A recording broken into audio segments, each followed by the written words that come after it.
Cheer Squad. How we doing tonight? It's good to see you all. Hello, everyone.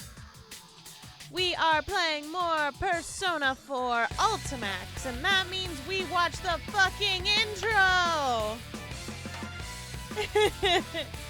Hello.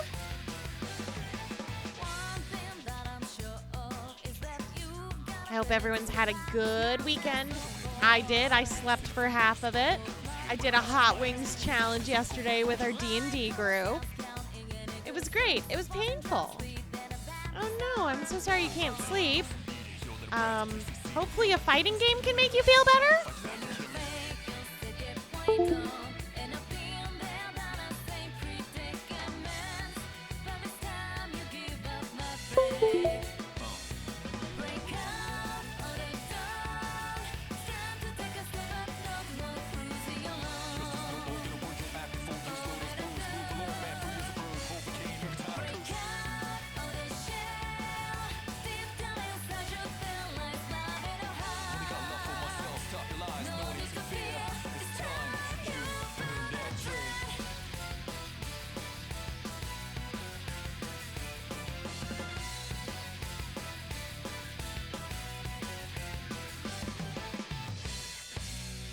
What are shocking trains?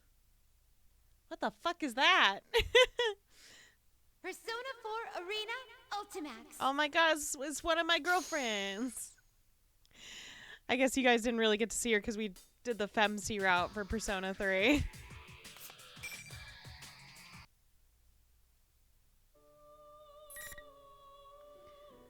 Alright, so... Oh, not auto mode. We're going back to Kanji. So that's the one we finished. I want to see what happens if I say that it's not a dream right away. Freak me out. I make sure Yukiko-senpai's passed out before I sign relief. I wouldn't be able to stand her nagging me like that again. Man, is that how I think of Yukiko? Wait, I could just skip this. We already saw this part. Blah, blah, blah. Could this be reality? Yeah, this sinking feeling in my gut is too real for it to be a dream. Something seems wrong. I have no idea what, though. You shouldn't get so distracted, Kanji. A real man never wavers from his goal. Huh? No matter how much he's taunted or insulted, he only cries in his heart as he fights alone. That's the true man's path. Starting to get the feeling you're egging me on here. You're the one who said that you wanted to have this tournament in the first place, Kanji. Don't you remember?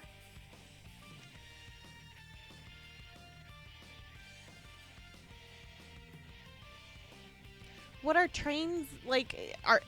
When you say trains, do you mean like choo-choo trains, or like is that a different like slang term for something else? Oh, okay.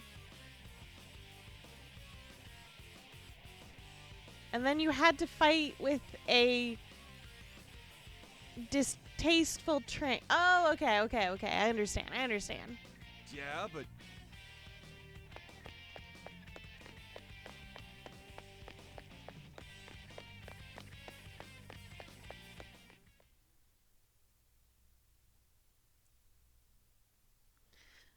All right, so what I am going to What's the do... matter, Kanji? You look down. Getting tired? I'm going to go back because that didn't seem to change anything. So I'm going to go to this scene where we had more of a definitive thing. Damn it.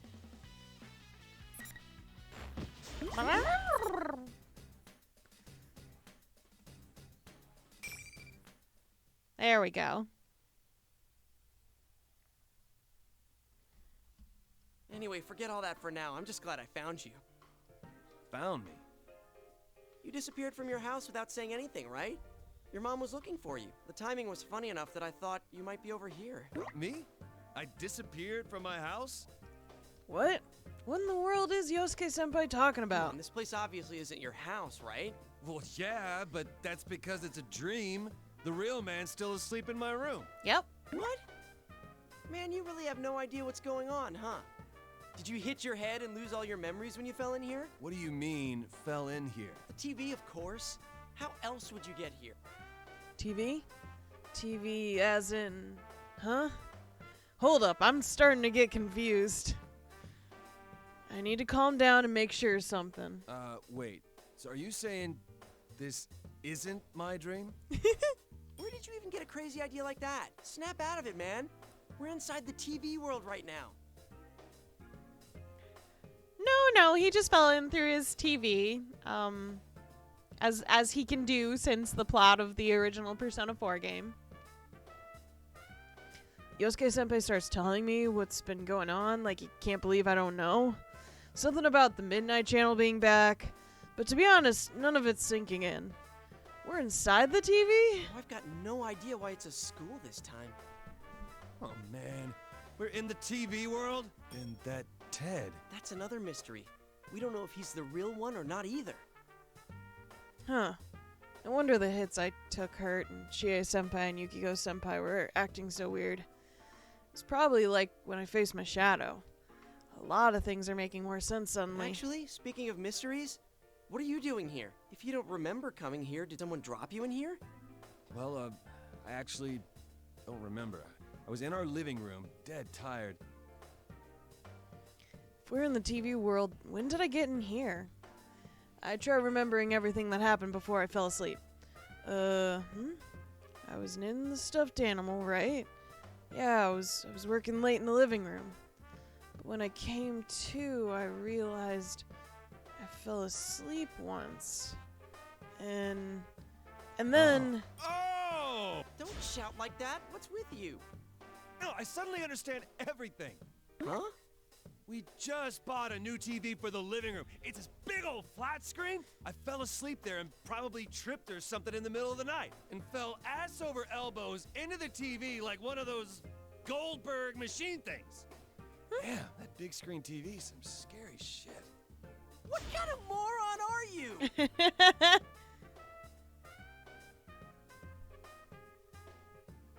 You fell in because you were half asleep? You scared us half to death, you know. Boy, that was close. If I'd come in here somewhere far away and never met up with you guys, it would have been no joke. Come to think of it, having a huge TV at home is like a pitfall in the middle of the house for me. If it was smaller, I might have gotten stuck, but I fell right into the big screen one. I thought the TV would come in handy. Never expected it to be a trap. I gotta be careful around that thing. Wait a sec. Yosuke-senpai said a second ago that he doesn't know how this place was made, right? But if I think about how I came here, it's obvious. Huh? So that's what was going on. Senpai, I solved the mystery. Mystery? The reason why this world is back? It's my fault. Duh. Oh my god. Jeez. Sorry I caused all this trouble. Huh? What the hell are you talking about? How'd you jump to that conclusion? Doesn't he get it? I fell in way before the other dude, so there's only one explanation. See? My shadow did this. Damn it, why didn't I figure it out sooner? I fell in here, which means my shadow must have come out. Just like last year. That guy dressed like Ted must be my shadow taking his shape. Hold it right there. We already went through this once. Don't worry, Senpai. I'll give him a real beatdown this time and send him packing for good. This is my mess, so let me clean it up. Whoa, calm down. You've got things all wrong. Gotta run. Let's go, Senpai! I fell into a TV, created this world, and dragged my senpai into a huge mess. I caused a bunch of trouble for them in the last case, too. Have I not grown up at all since then? I better apologize to Chie-senpai and Yukiko-senpai, too. But first, there's something I gotta deal with. I make a run for it, 'cause this can't wait. I hope you're ready, my shadow. No one underestimates Kanji Tatsumi. Woo! That's my baby boy. Hang on, I can't leave this room. Wait up! I said wait, you idiot!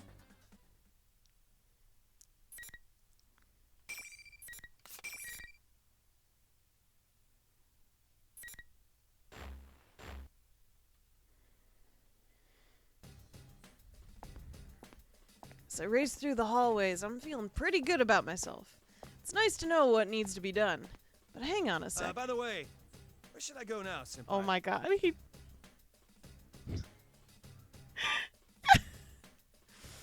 Kanji, no. Yosuke-senpai? Where'd he go? I look around and call for him, but he doesn't answer. Where the hell did he go? Maybe. Yeah, I get it. So he's leaving the rest to me. What a guy. Your own shadow is definitely something you don't want other people seeing. He must have known I wanted to deal with this myself. Since it's really all my fault it happened.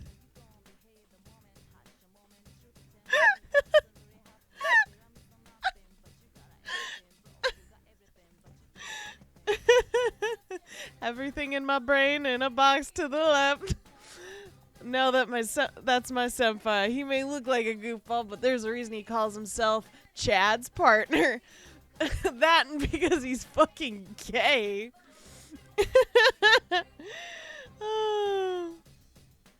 Alright. I can't let him down. Fire myself up again and run down the halls. I run up against a few more invisible walls along the way, but I can't let that bother me. I just change course and keep going.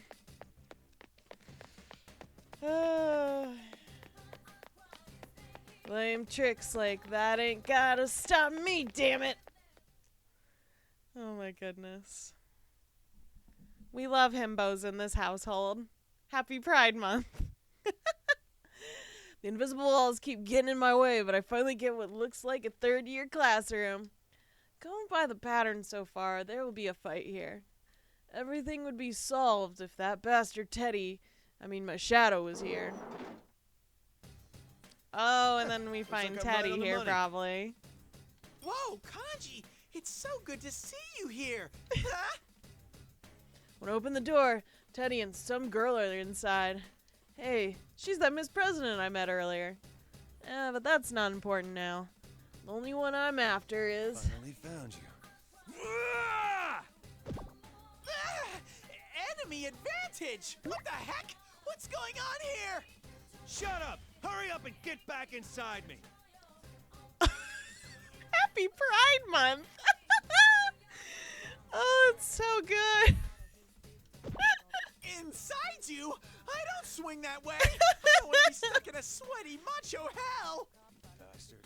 I've had it up to here with you acting like Ted. The game's up already, you hear me? Kanji-kun, violence is never the answer. Violence is always the answer! Don't get in my way. This is a fight against myself. That makes no sense at all. Miss President tries to break up my beatdown on Teddy. My shadow. But I can't let her interfere. Oh, yeah! You need to go on ahead, Miss President. Hurry and run while I hold Kanji back. Looks to me like he's the one holding you. Baby, you gotta hurry. Well, since you seem to know each other. You're right. Sorry to jet, but I'll take you up on Smooth! that offer. Hi! Oh my goodness, it's so good to see you! Hi!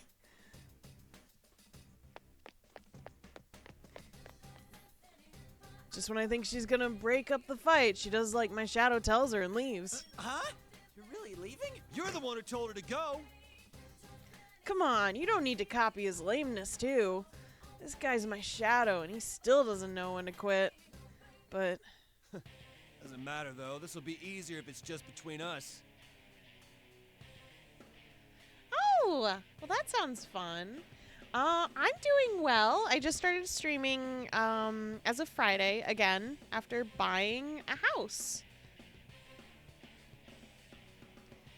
It's been a while.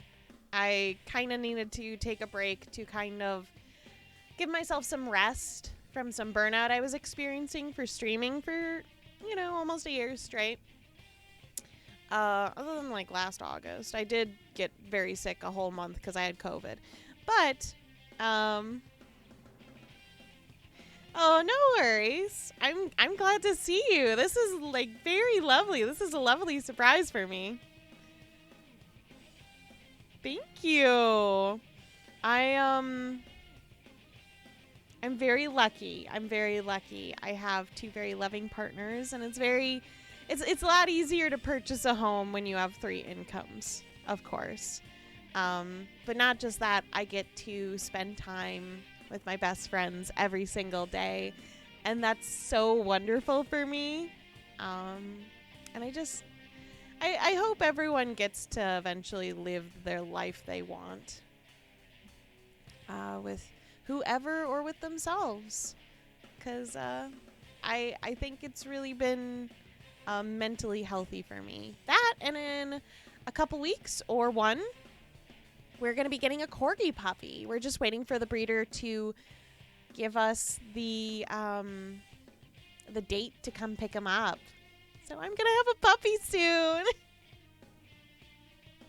Oh, I'm sorry. Maybe eventually, Smith. I'll give you one hell of a beating, just like last year. I hope you're ready. I don't remember you giving me anything like that. What did you do without me knowing? Shut up! But I'm a knight. I gotta suck it up and deal. I can't lose. Looks like he's finally ready to do this, though he's still acting like Teddy for some reason. I'll take you out in no time. Here goes! I'll rip that fake-ass Teddy fur right off! Bookmark, bookmark, gotta save, gotta beat a Teddy's ass, gotta destroy his ass. Happy Pride Month.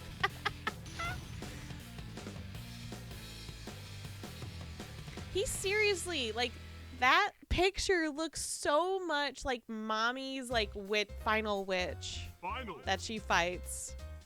It looks way too like that. Oh my god. I've never been hit by Teddy before, so this is new. Eat this! There! Eat this! Eat this! Alright! One more! Smash down! I will lose. Take this! Take this! Right hit! Take this! There! Eat this! Take this! Take this! Alright! One more! Smash down! Oh, it's just a fighting game. Look, the characters don't really know what's happening half the time anyway, so it's fine. One more! Smash down! That's my boy Kanji.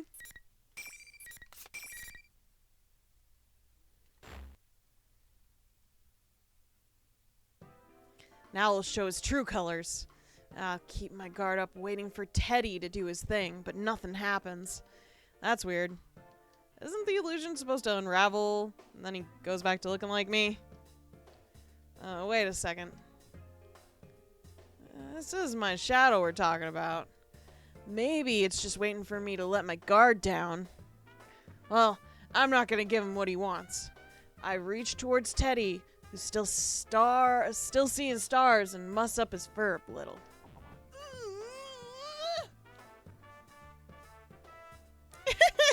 I know, it's very cathartic. Damn, this is an impressive fake. Wait, what am I saying? Come on, hurry up and show your true self. Don't make me rub you the wrong way. Wow. Happy Pride Month. If this thing's part of me, there's no way it can stand up to this. I hit him with a little fluffing of his fur the wrong way, ruining the texture. Even though I know he's my enemy, it still makes me wince. But man, this texture really is something. It really went all out in the details. Stop that! True self this and true self that. No matter how many times you say it, the only thing I can be is my own adorable self. Not a rando. Kanji is fully aware who Teddy is, and we all of us agree that Teddy is the worst. Enough bullshit. Your imitation of the real Ted is pretty good, but I am sick of it. Hey, that reminds me. Where's that cape and hat of yours? I wanted to see it up close so I could sew one like it. Cape and hat? Kanji, were you mistaking me for that fake Teddy? Huh? Uh-oh. Fake Teddy. Think! That other Teddy or the one in front of you? Which is more adorable? Neither. Take another good look at the Teddy here. Now that he mentions it, the fur seems a little different. The teddy on the monitor looked kind of rough and scratchy. Wait, but that would mean... What? So that one's a fake and you're the real deal? That's right! I'm hurt, Kanji. I can't believe you couldn't tell us apart just by our fur. Dude, how is that supposed to help? Hey, why didn't you say, just so you know, there's a fake teddy to begin with? Huh? Did you just shift the blame on me? This is tyranny! Sorry, my bad. Yep, that ridiculous outrage. That's the real teddy, alright. But, so where's the fake one? I mean, where the hell's my shadow? Ted, can you sniff out where that General Teddy guy is? He's in the announcement room. I was on my way there with Miss President. That girl back there? Who is she anyway? Are we inside the TV world? Shouldn't the people we meet here be real? So what's the student council president doing She's here? Miss President. She can't use a persona, so I was protecting her. Did Miss President head to the announcement room without her knight? Oh my god. You're the one who told her to go on ahead. Kanji, you need to hurry to the announcement room. You don't have to tell me twice. That thing's my shadow, after all. Huh? Kanji's shadow? Teddy cocks his head, and I suddenly feel this presence behind me. Uh-oh. Who are you looking for? It's happening! Huh? I'm right here. Oh, it's not in the old outfit, though. That's stupid. I turn around and see a familiar face laughing at me. Didn't think you'd have the guts to show up. Guess I don't need to waste my time looking for you. I finally found you. Me? I forgot how his face looks so much like mine. It pisses me off. It is your face! My shadow. To be continued. Oh, that's an interesting stop. Okay, I guess we're gonna play Teddy now. Fucking Teddy. Oh my god. Shooba-doop, dabba-dub, dooba-doop, dabba-da-da, doo-da, ba-ba-ba-da-doop. It's so cramped in here. I woke up in some box-like thing and I'm jammed in it tight. Plus, I'm stiff as a board. I can't move my arms or legs.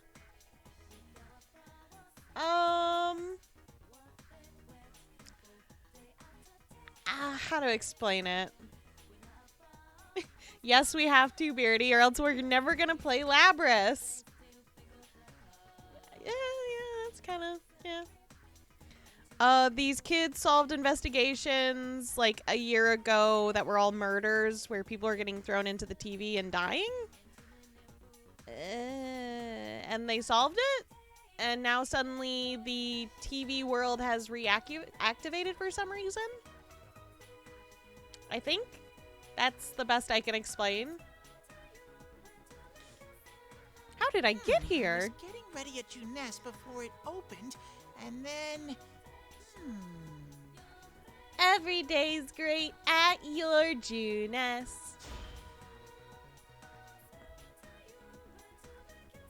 Every day is Customer Appreciation Day since I work at Juness. I wish sometimes I was the one getting waited on. That's what I was thinking while I was cleaning the store. The lady in electronics came over and asked me to clean up there too, so I gladly agreed and... Oh, now I remember. I was passing in front of a big TV and stopped for a second. That TV helped us out a lot last year when we solved the case together and made my world peaceful again. That's why I got lost in thinking about those days. I wonder how Sensei is doing back in the city where he's from and stuff like that. Oh, my world is the world inside the TV. I used to be all alone there, but last year some other people fell into it, and I joined this investigation team. Well, the details don't matter. The point is, I helped solve the murder case. That brings back memories. Chie-chan, Yuki-chan, Rise-chan, Nao-chan. I was surrounded by beauties. Oh, Kanji was there too, I forgot. Oh my god. But back on subject, we used this big TV in the Junez Electronics department to go back and forth between this world and my world. And while I was there, I suddenly picked up a weird scent. What's that smell? It feels like someone's gone into my world. The previous year, victims were taken from this world and dumped into my world. But that case was solved, so it couldn't be that, right? I have an exit TV stashed there in case someone goes in by mistake, so anyone should have been able to come back. But then it hit me. Yosuke slipping out before we open so he can slack off. I won't let him get away with it. I wasn't about to let Yosuke slack off while I was working so hard. I thought I should go teach him a lesson. And that's why I jumped into the TV. I wasn't thinking of slacking off myself. Not at all. What happened after that? I remember it felt a little different than normal when I fell in.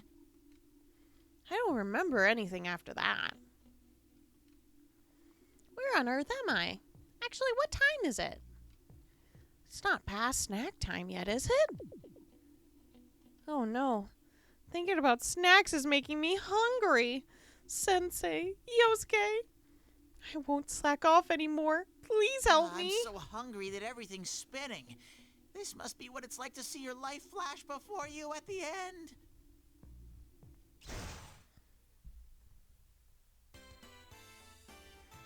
Your Junes. Oh, this scene. This is the Junes rooftop from a few days ago. If I remember right, we all get together after Yosuke and I were off work. Chie-chan! Yuki-chan! There he is. You look like you were working hard, Teddy. Here, Teddy, you can sit with me. Don't mind if I do. I'm so tired. They're working me like a slave. Pet me, Yuki-chan and Chie-chan. Ugh! What are you blabbering about? That was totally in your job description. Here.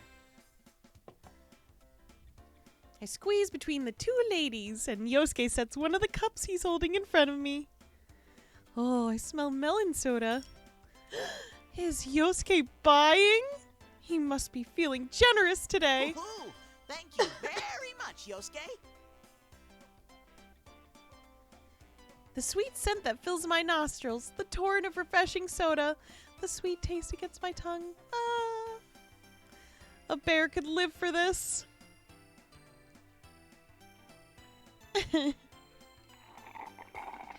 Bum, bum, bum, bum, Wasn't it bum, carbonated? bum, I'm bum. surprised you could drink it so fast. Ooh, I can drink carbonated drinks fast. It feels really good because it itches my throat, and then I get a big burp after. Blah, blah, blah. You must have been so thirsty. There. Yuki-chan pats my proud bear fur. I'm in heaven. I guess it was a bit busier than usual. Sorry for making you girls wait. It's all right. It's not like we had anything to do either. Anyway, what's this important announcement you have?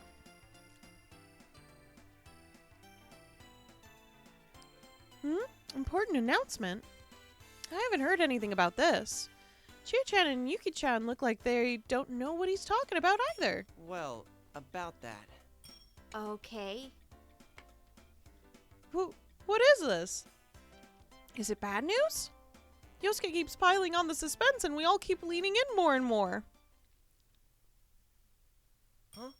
Hey, where's Kanji? Yeah, stupid Yosuke. I'm sorry, boo. I mean, there's decaf. Why do you have to pull such a mean trick? I fell out of my seat. Man, what the hell? You made me slam my elbow into the table. Huh, sorry. I just noticed he was gone. I had some business to take care of at the inn, so I stopped by Tatsumiya before I came here, but Kanji-kun wasn't there. We can just fill him in later. Come on, I'm dying to know what this is about. Out with it already! You have a point there. So what I was going to tell you was... Finally, Yosuke is getting to the point. What?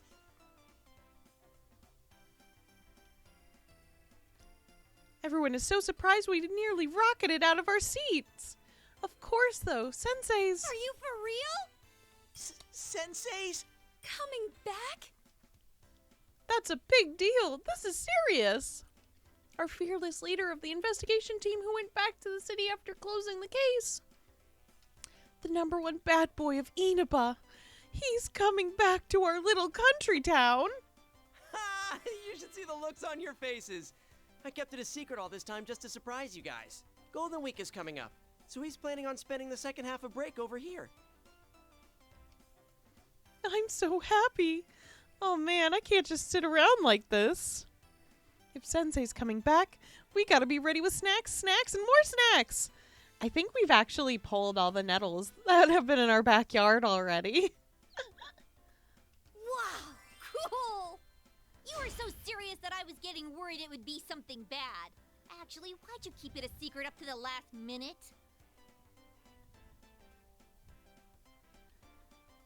Chie-chan slaps Yosuke's back with a thunderous noise and Yosuke spews out his drink.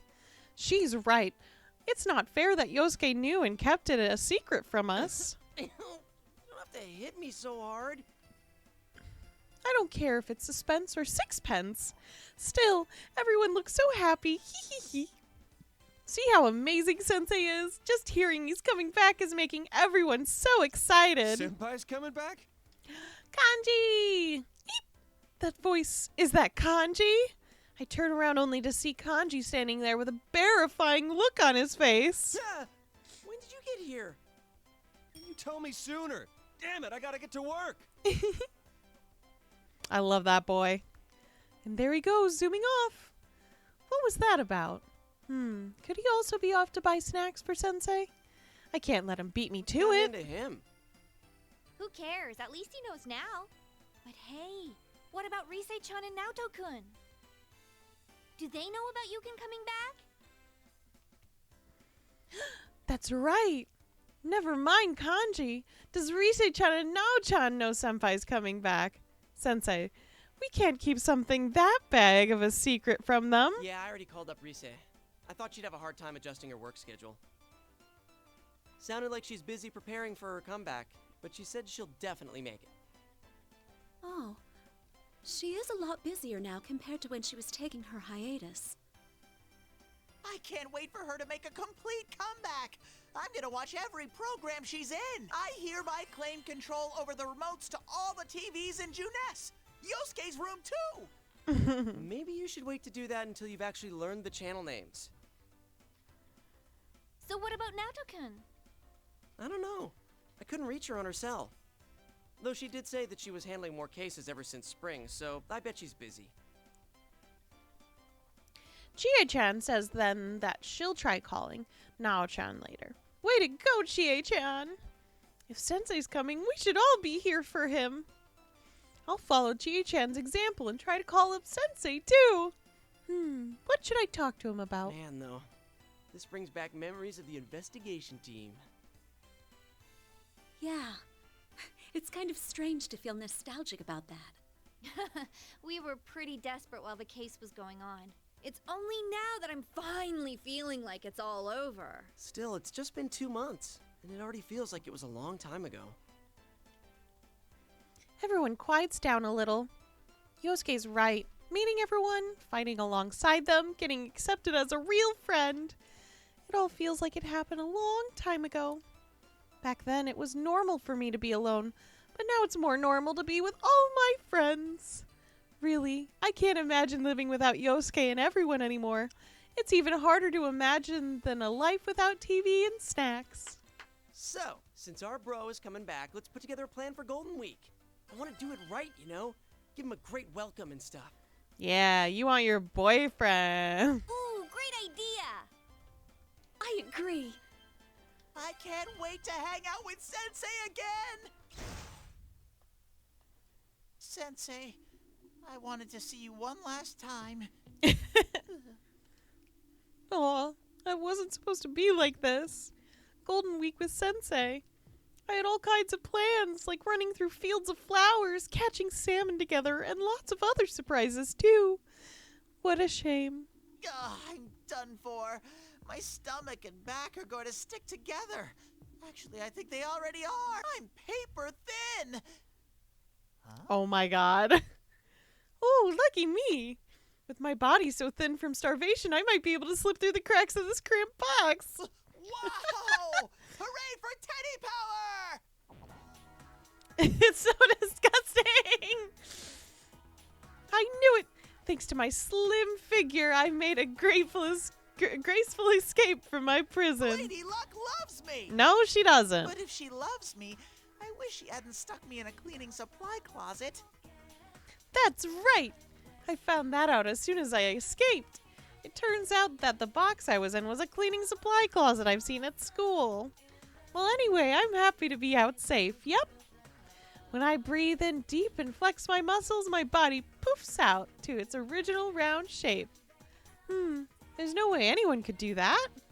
Don't think I'm just an ordinary... Like, he has this inner monologue where he's literally talking to the audience. I fucking hate Teddy so much. He's the worst. Don't think I'm just an ordinary boy like any other. Actually, don't worry about the details like that at all. We're never gonna explain it. What's important is that I'm free now. Yeah! Fucking hate him. So, where am I? If there's a locker... I can't believe a combat veteran like me forgot to check my surroundings. There are desks and chairs, lockers and a blackboard, a bulletin board, and... Then this must be a school! Huh? But why? I thought I entered a TV. Like I said, this is the world inside the TV. You have to go through a TV to get here from Sensei's world. And depending on what TV you go through, you come out somewhere different in my world. This isn't where I usually start out. That's strange. Oh well, I should just hurry on ahead. Did his voice just change? That was weird. I've picked up a few things from Nao-chan, my ace detective friend. The most important things to know in solving a case are the circumstances and the facts. Just standing around here won't help me find either of those. Like, Well then, Teddy away! it's like they needed that extra line and they didn't have him in studio, so they got like a weird sound alike, but it just wasn't right. Like that was weird. Or he had a cold one day, you know, obviously colds change people's voices.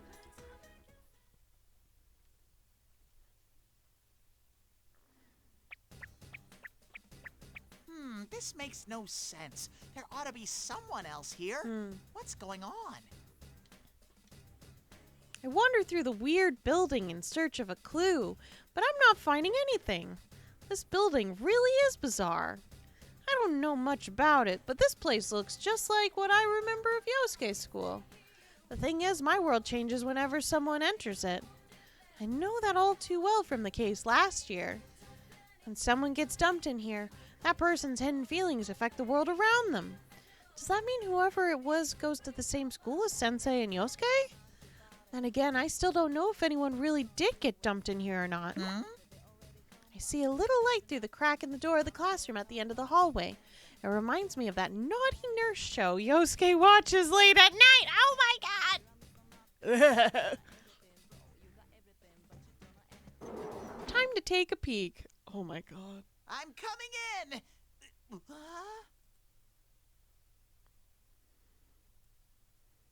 Blech.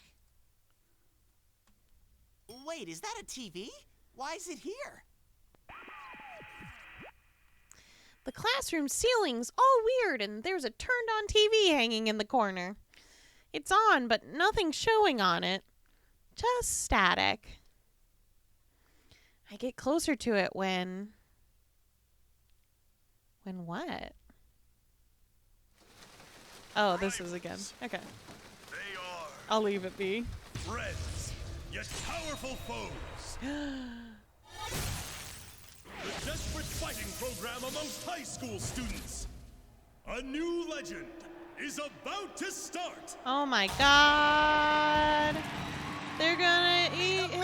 Earliest of all, And man. then they're gonna beat me. Come on down! Nobody touches his precious Nanako, the sister complex kingpin of steel, Yu Narukami! me! I'm oddly It's only craving natural. McDonald's fries for some Big reason. Slave in the boonies by day, hero by night. Captain Resentiment. Resentiment. Everything that bores me has got to go. A spunky dragon with deadly legs. The carnivore who's discarded womanhood, Chie Satonaka. You need to eat more meat!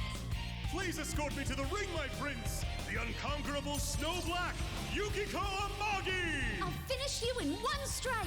Blooming roses and bulging muzzles, the blood-curdling beefcake emperor, Kanji Tatsumi! Deep into realms of romance, the body of a child, the brain of a genius, the 2000 IQ killjoy detective, Naoto Shirogane! Is this an army of idiots?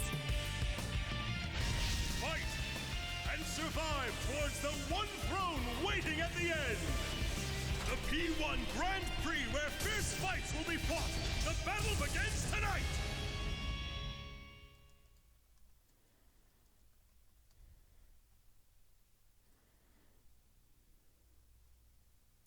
P1 Grand Prix? What Get the some heck? food, boo. Sensei! Yosuke? Chie-chan? Even Yuki-chan? And who was that bear in the funny clothes? Do you guys not have super late night places there? What's going on? When did those guys record this cool commercial? There was someone like me on it too, but it wasn't me. Those taglines were pretty funky, but that's not the biggest problem. Who's this General Teddy? Who is tall? I don't think any of them were really tall. I mean, there was like, you know, foreshortening and like angled like images. I don't remember making this video, but it looks exactly like me. Huh? Exactly. It looked exactly like me. Could it be my shadow? Did it spill out again just like last year? That still doesn't make sense. I'm positive I would have noticed if my shadow came back out again. So he's a no-good faker. A faker? You're not even good enough to be my fake. I'll make you eat those words. Out to crash in on my popularity. How dare he impersonate me and mess with everyone like with that neat-looking tournament. A violation of my image rights can't be tolerated. Oh, I made a joke. Looks like I'll have to punish this barefaced liar and win the P1 Grand Prix. No one can stop me! Sometimes I'm a beautiful girl, at others I'm a miraculously handsome boy.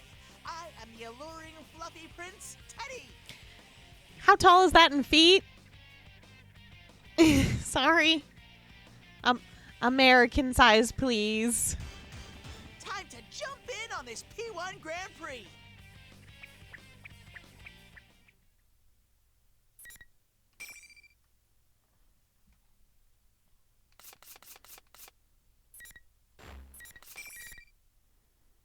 Freedom units.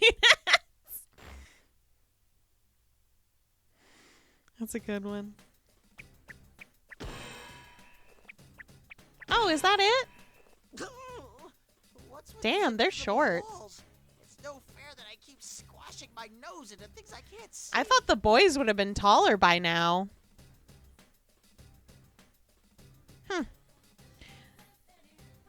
I assume that the boys were the ones at 5'11", but that's still pretty short for boys. By then they should like be hitting puberty because they're like junior seniors. That should be when they start getting their extreme growth spurts. So I'm surprised. Ever since I left the classroom, I keep running into invisible walls everywhere. My head's all lumpy now. Who put these things in the middle of the hall? I'm having a hard time getting through them. I stamp my feet in frustration and then hear a strange voice calling from behind. Hey, you there! Round thing. What's all this fuss about? When I turned around, I was greeted with the sight of a cutie pie with adorable eyes. Her hands were resting on her thin hips. Her gaze was like an arrow into my heart. Ooh, what a pretty stranger. Do you have some business with me? Well, yeah, of course I do. Looks like you can at least talk, though. I feel like 6'4" is pretty average. Yeah, I guess it is set in Japan. What is NL? Is that a sport? Is NL a sport? Like the NBA? Anyway, I'm gonna need you to stop all this horseplay at once. You're hosting this event, right? Sheesh, how rude. That's just a huge misunderstanding, baby. Yeah. But that feels like, if that's like tall for Japan, like, I don't know. I feel like there's still tall boys in Japan. What the fuck? No. That's so tiny. No, that can't be the average height. That's so small. Oh my god. Little baby man. Little baby man. That Teddy's pretending to be me. Can't you tell how much better my coat of fur is? Pretending? You seriously think a lame excuse like that is gonna fly? What if other students got hurt in this crap? You didn't even run it by the student council. Yikes, she doesn't believe me. Can't she tell the difference between such an adorably genuine article and a cheap fake? My teddy fur is truly lost its sheen. Actually, who is this girl? She's got this weird way of talking and oops, it's starting to brush off on me. Like I keep saying, you've got it all wrong. Who are you anyway? Normal people shouldn't be here. Who am I? I'm this school's student council president. Why wouldn't I be here? President? Those clothes are the same ones that Chie-chan and the girls wear. So, cutie pie, are you a VIP at the school sensei and the others go to? Well, just being president don't make me anything special. The students picked me, so I gotta work to repay the favor, right? And stopping this craziness is part of that. My, how modest. A pretty girl chosen by her peers who works her fingers to the bone for the common people. She's a goddess. I've just met a goddess. How moving. I don't care who she is anymore. I'm going to support whatever Miss President does all the way. Oh my god. Really? So like, I'm like as tall as a short king? Like, I'm almost like the average of a male? Oh my god. That's so nice to hear. Miss President, I'll follow wherever you go. Whoa, what's the deal? What's this all of a sudden? Sorry, but it's been decided. He's From not here an on, animal, Miss he's a President, monster. I will protect you. If you're a princess, then I shall be your loyal knight. My knight? But ain't you the one who caused all of this to begin with? I keep telling you, it wasn't me. Double, double. I'll save the princess Double, from double. the evil imposter. And at the end, a kiss. There you are, Labras. Oh. I can never meet this person in person. I can never meet this person in person. Whoa, who said that? Oh, when I turn around, I see a weird red cape guy standing there staring at Miss President and me. When did he show up? Who's this weird-looking guy in a cape? What gives you the right to call me weird looking? You seem pretty suspicious yourself. How rude! I could turn that back on you. All half naked with only a cape on? It's you who's suspicious. Oh. What a rude dude. How dare he insult a knight like me? I get it now. This red cape guy is the one who made this weird school on the TV and dragged us into it. That must be it. Well, never mind that. You there. You must be Lapras. I'm Akihiko Sanada, and I've come to retrieve you. I'm sure you'll understand if I say that I'm working with Kiricho. And you, in the bizarre costume. Are you the one who stole her? Lapras? Kirijo. Huh? What's he talking about? Is Labris Miss President's name? Stole? Wait, stole? Why would I do that? Could this Aki whatever guy be the kidnapper? This is a big deal. Holy moly! The red cape guy looks mean, but I'm Miss President's knight. I gotta protect her. Miss President, he looks dangerous. Stay back. Huh. So you're gonna fight back. You've got guts. I won't let a half-naked kidnapper steal away Miss President. Kidnapper? Actually, before we go any further with this, you should take off that ridiculous costume. So you don't deny that you're half-naked? You're seriously suspicious, Buster. Plus, we've just met and you're asking me to strip?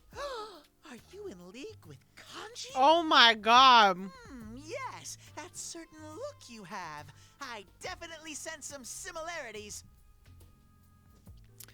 Teddy, I thought you would be better. What are you raving about? No, I Look, didn't actually. if That's you're a gonna get in fucking my lie. way, I'm not gonna show any mercy.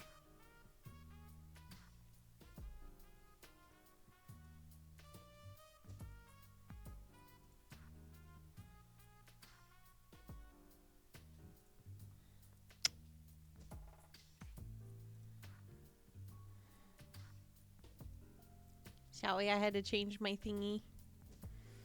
The moment my gaze meets the red cape guy's, my animal instinct goes wild and warns me of danger.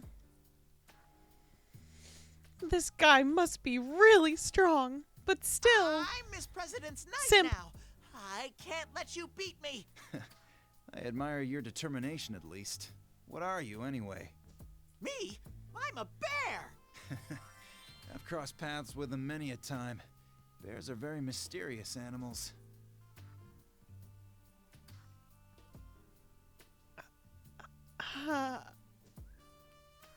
There's so many things I could say about that. Though none of the ones I've ever met can talk like you or have such strangely colored fur. Oh, God! Those are real bears in the forest. What kind of life do you lead? Wait, before that, are you saying I'm not a real bear? So canonically, Akihiko boxes real bears? I don't need a lecture on my lifestyle from a freak in a costume. Enough with all the talking. Come at me. Oh, Oh, Akihiko, whatever you say. When the red cape guy breathed out, oh man! That silhouette behind him. Can this guy use a persona? No, I'm really confused about who he is. What's that? Never fear, Miss President. I'll stay true to my word and protect you. I push the scared Miss President behind my adorable back and glare at the red cape guy. I don't know who he is, but it's time for me to step up to the plate and show I can do it. I had a feeling you wouldn't be fazed to see a persona. All right. This is the P1 Grand Prix, right? If you want to see it that bad, I'll show you what it means to be the manliest of all men. Oh. That sounds like something Kanji would say. I don't like this. Is there any way I can turn down your kind offer? There's no need to be modest. If you're gonna claim to be a bear, show me your wild side. I love him so much. Here we go. Oh my god. The game didn't have to do me so dirty. I'm dying over here.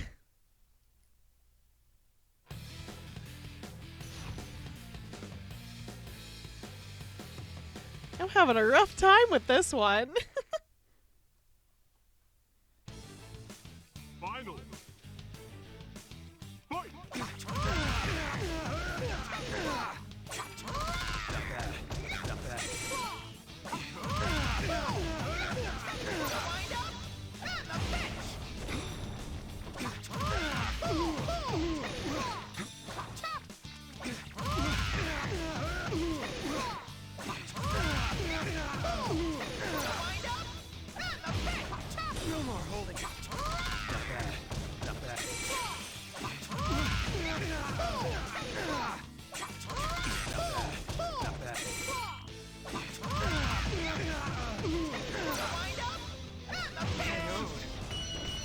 Well, he's dead. Happy Pride Month indeed. I love that man so much. Holy moly, I won! I won! Did you see that, Miss President?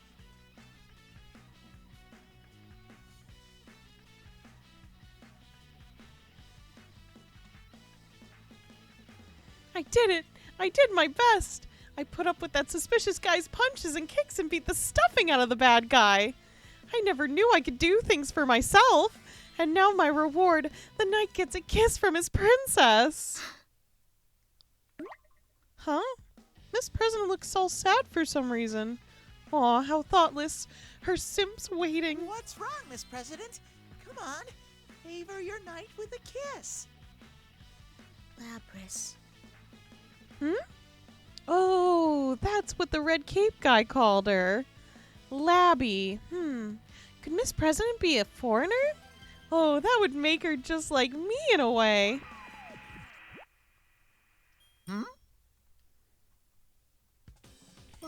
What's going on? Why is there another one? The TV attached to the ceiling turns on and... What the? Is that fake Teddy again? Huh?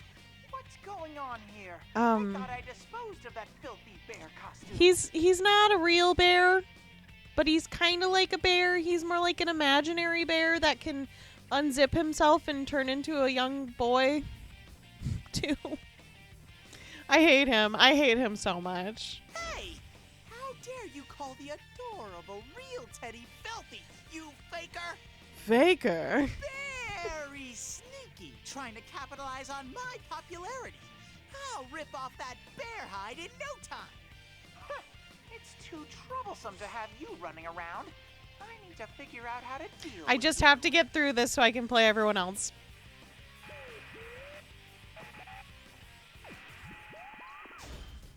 Grr. Who in the world is he? I'm really mad. How can he treat me like that? I'm a mighty angry bear now. So, that general really ain't you, huh? That's I right. That guess. imposter is But, using like, my name to play tricks on everyone. I don't really want to call him a furry because I feel like that's an insult to furries, you know? Arr. Sensei and Yosuke are my best friends. He's not getting away with this. Now that I think about it, this might be good for me. I wasn't expecting this, but thanks to the fake Teddy, I think Miss President believes me now. Miss President, you're not still doubting me, are you? Nah. After what I saw just now, I'm willing to believe that ain't you. Gotta say, I wasn't expecting to see someone else who looks just like you. You're telling me. So, you really were gonna try and protect me, huh? Whoa! Could this be my chance? I know this part. In dramas, Miss President would slowly close her eyes and we'd have a sweet kiss. But what's the fake you trying to pull here? Is it all just a big prank on your friends? Huh? The subject's changed already? Aw, why is Miss President such a tease? But now that she mentions it, she's right. What could that fake want? If that's the case, he must be after my fame, seeing as how I'm a national idol. Nah, that's impossible. What? No, I think she's meant to be like Osakan or something like that. Like just a different region of Japan. She just has a different accent. She brushed me off like a piece of lint. Guess we'll just have to go ask the fake you what his deal is, face to face. Come on, we should get going. Wait a sec. Did you just say we? I can go with you? You're my knight, ain't ya? Then we ought to stick together. Oh, a cute girl asking me to stick with her. Or is she asking me to be her companion for life? Sensei, Yosuke, this is a big deal. This spring, Teddy finally ascends to adulthood. Oh my god. I'll jump up to the top of the ladder all the way. Yes, ma'am. I shall jump into fires and battle shadows for you, Miss President.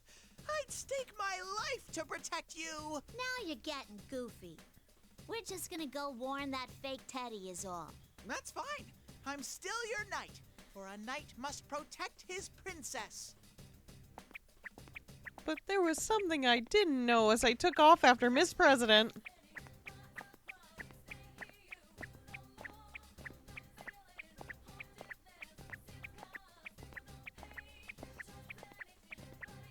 I didn't think I would have to sacrifice myself for real to protect her.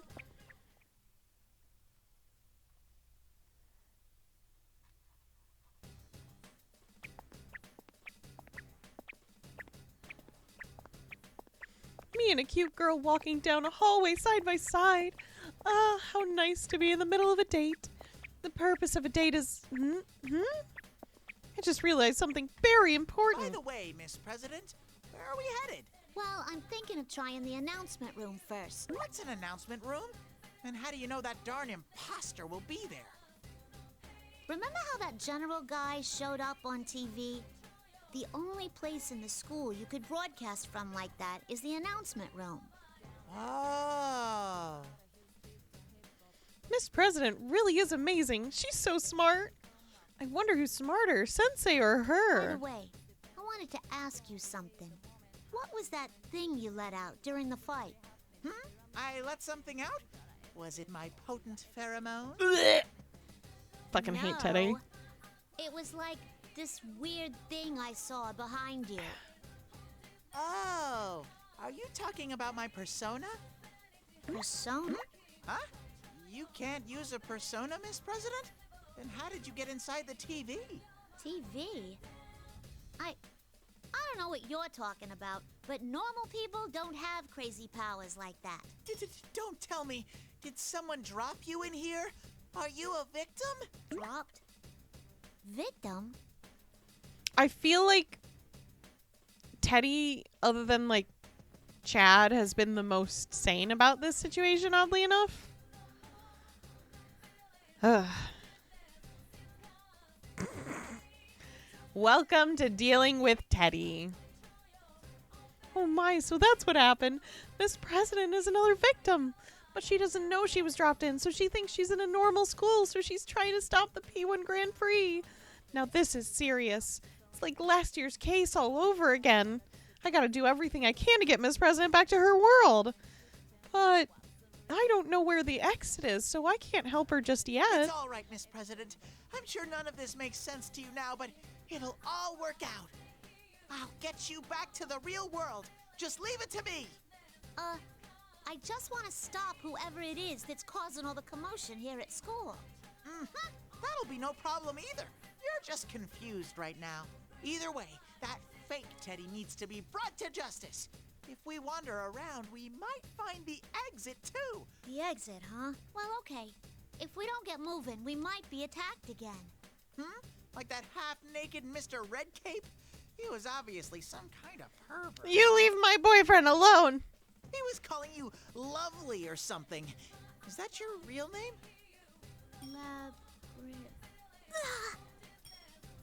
Oh no, what's wrong?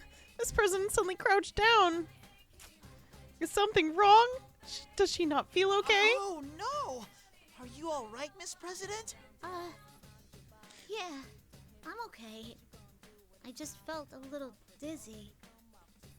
Miss President gets back up and starts walking, but she's still staggering a little. What could this be about? I just said that name that Red Cape guy mentioned. In any case, we gotta hurry and get to the announcement room. If that fake Teddy is behind this P1 Grand Prix thing, he must have dropped Miss President here. To get Miss President back out, I gotta go face to face with the faker and give him a piece of my mind.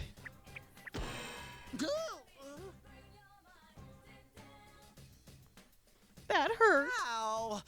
My unstoppable nose met an immovable object. Sheesh! Another invisible wall? What's up with these things? I couldn't help but fall on my behind. Is this another one of the faker's tricks?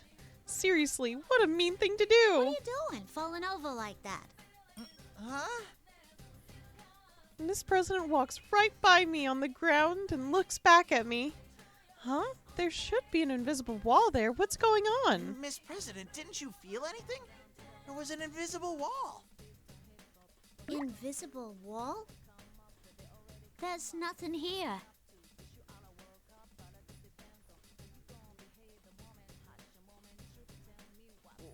What in the world? I try going through one more time, but it's no use. This president looks astonished and starts to pull on me. Wait. Miss President, I don't think this is working!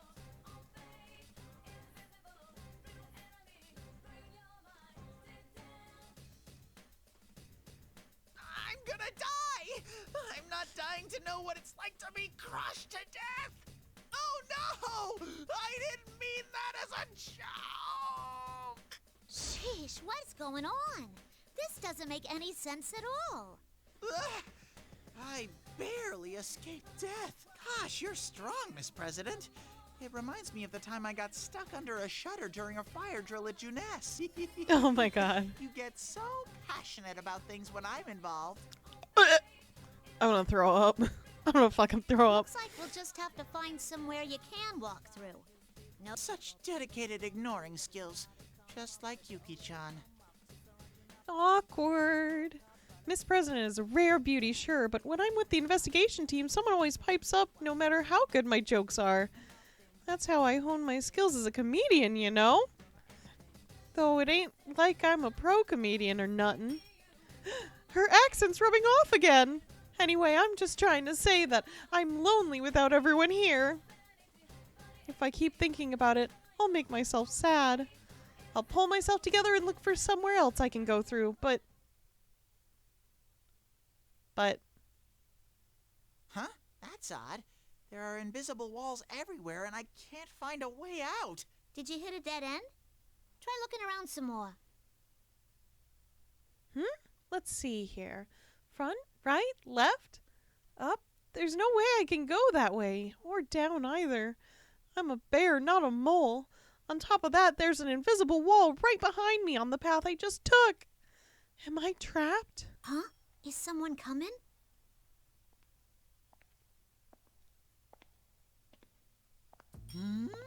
That's... Just as Miss President said, someone is coming from up ahead, just around the hallway corner. A white fluffy coat, long flowing hair, beautiful slender legs.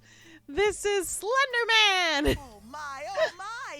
Ladies and gentlemen, it's time for a celebrity special guest! That awesome fur, that amazingly slender body, that luscious form-fitting attire. My babe sensors are off the charts! I want to kill myself. Finally sensed another's presence, and this is what I'm met with? Actually, what are you? She's even got a good sense of humor. I'm a bear, obviously. A teddy bear. I want to die. I twirl around in place. See how elegant? Only I could do that. But the lady crinkles her brow and cocks her head. She's awfully shy for someone so pretty. A teddy bear? Or some kind of bear, at least? Well, I'm willing to take you at your word. Though really, Hi, the only Snow. bear-like thing about you is your ears. It's good to see you. Oh, don't sweat the small details. What's important is how adorably sexy I am. I'm gonna die. Oh, I want to throw up. Oh, I hate Teddy. I hate Teddy. I hate him. Ugh. The main point, as far as I can tell, is that you are the one calling himself the general in this tournament, yeah? Not that again. She may be a beautiful babe, but she has a lot to learn about aesthetics. I hate this. I hate playing Teddy. Why do I have to play Teddy? Why did the creators make me do this?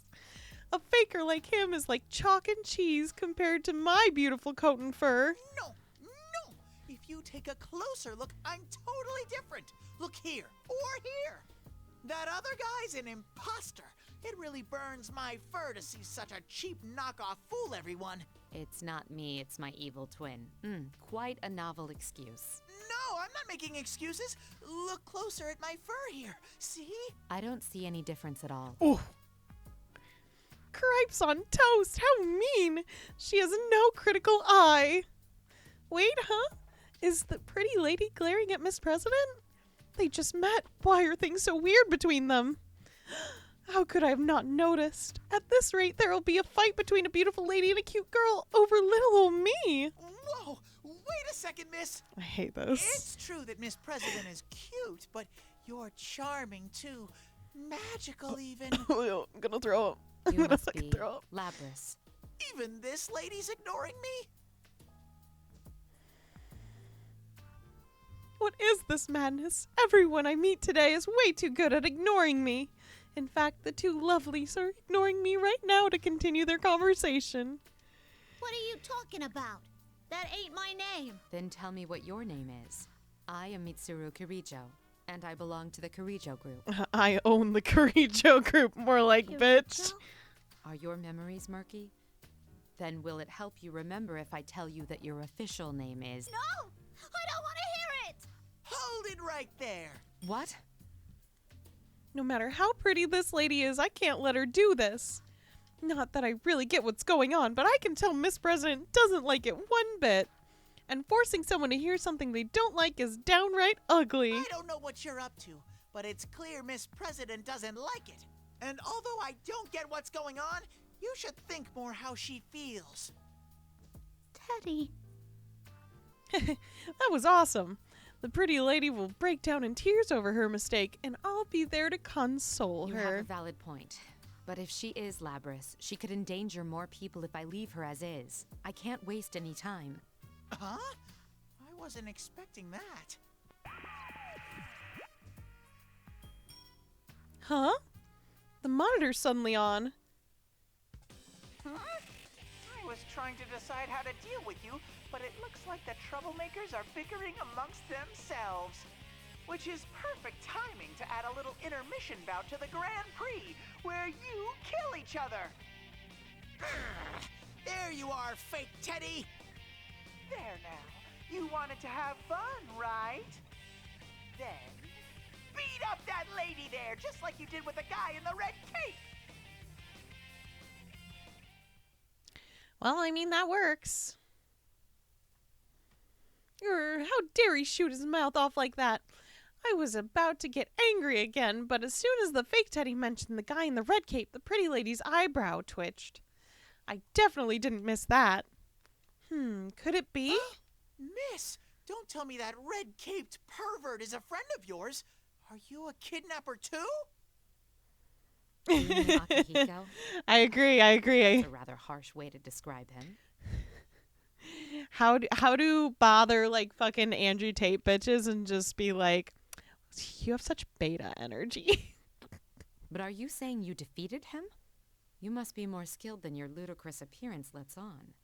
Miss, I'm starting to get the feeling that you're a bad guy.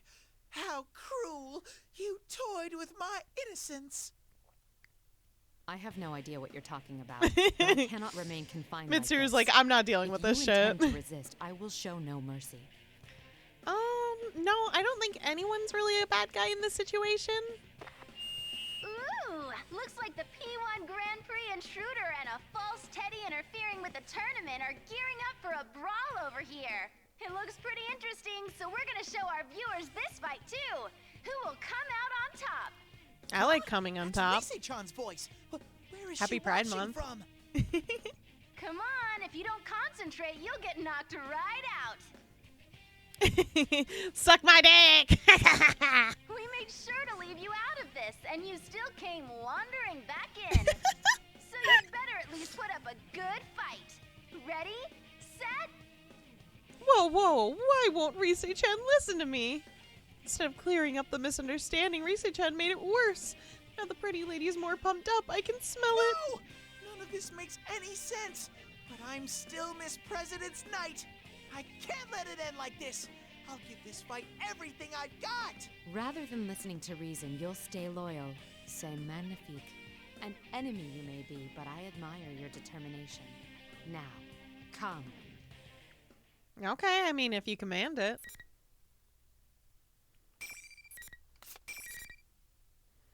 Double.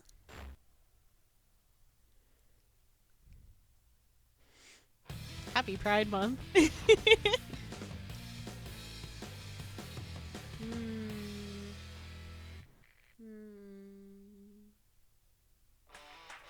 Final. Fight! Lose!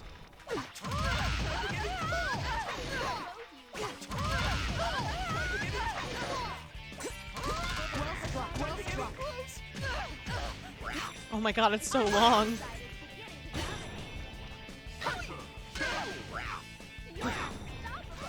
Artemisia!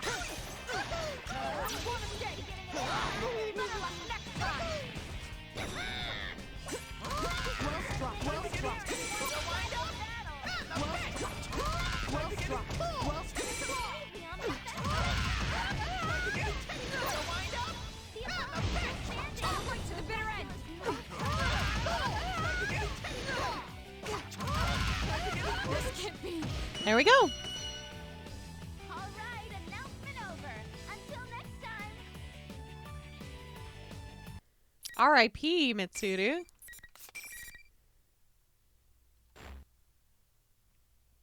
Yosh.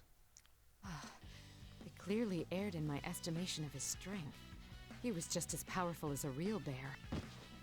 That was so frickin' scary. I never want to fight this lady again. I knew that every rose had its thorn, but she was covered in them. What a scary lady! She's out cold on the floor and I'm still freaking out. The intruder lost? I guess that means the general's still strong, even if he's an imposter. My, you did well for yourself. I guess even a fake general is pretty strong. Just kidding. Oh my god. Oh man, even your jokes are funny, General. Alrighty then, everyone. Keep your eyes peeled for the next match.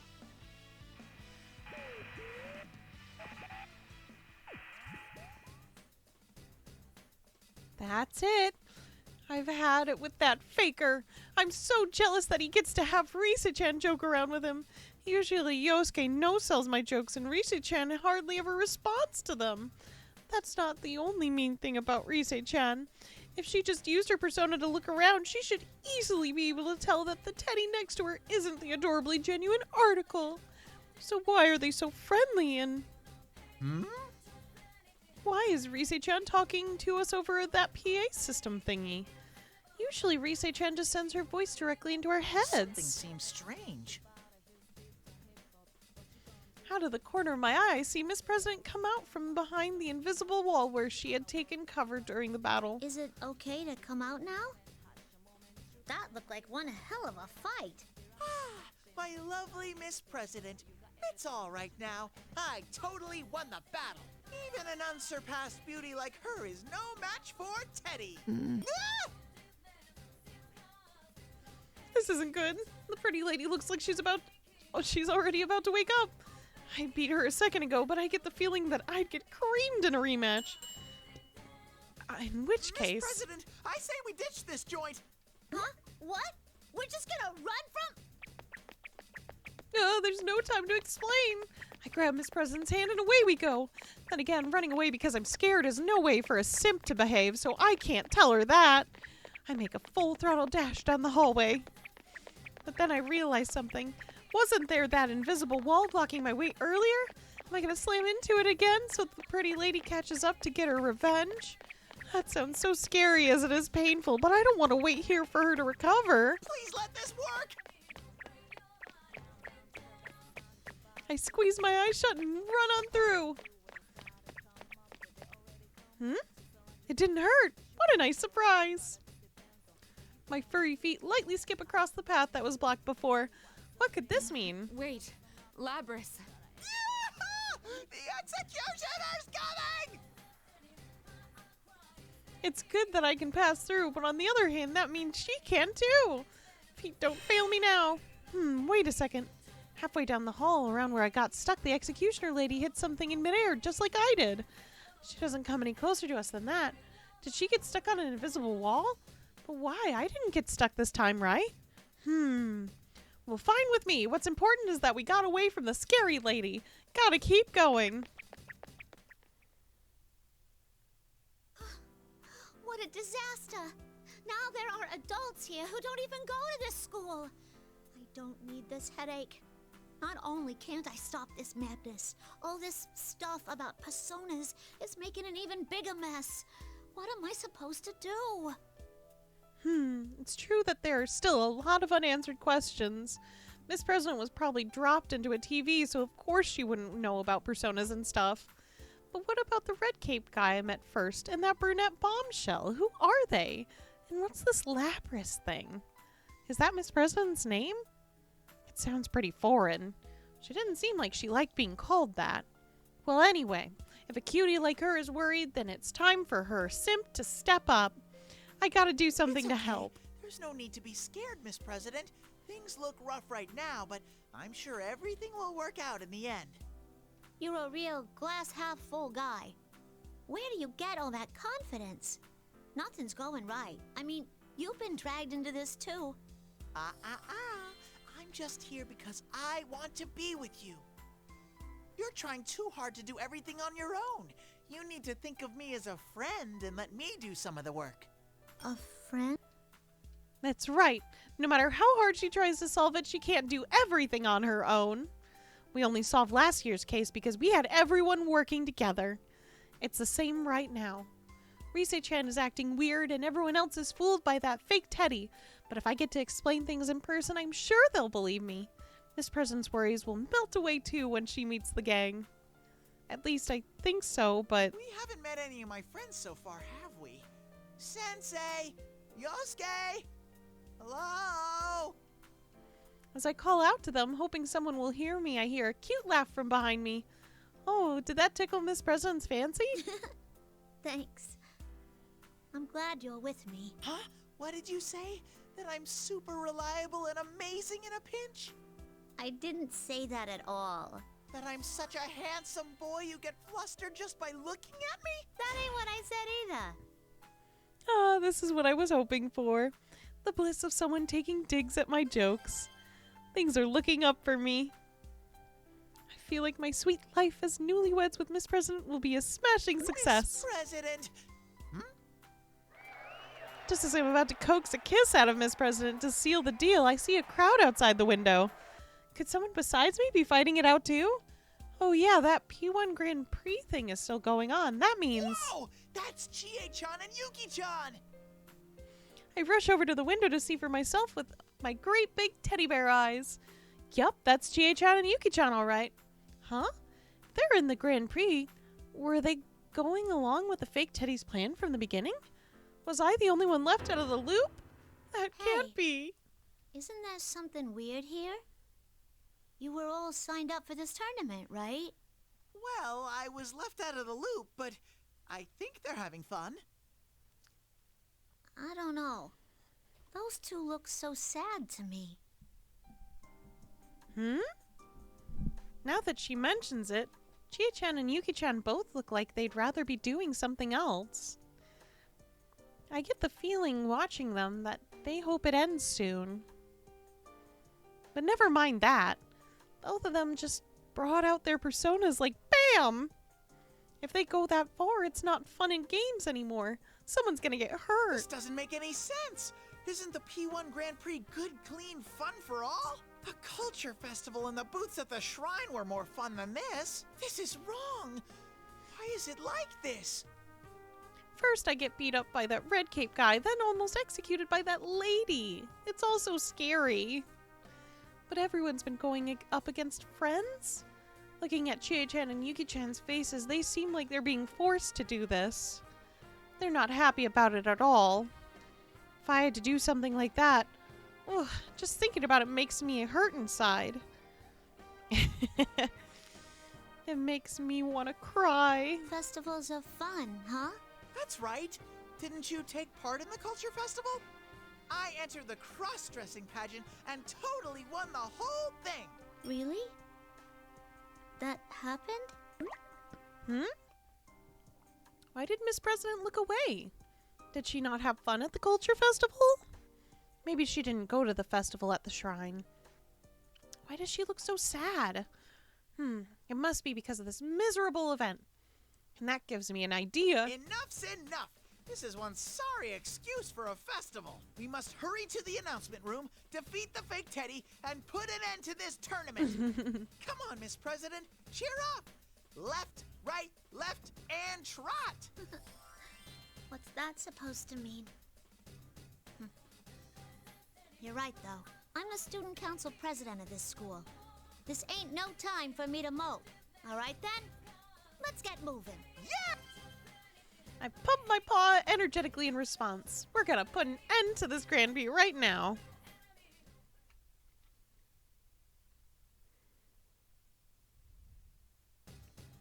I finally decide to go to the announcement room, but everywhere I go, the invisible walls keep getting in my way.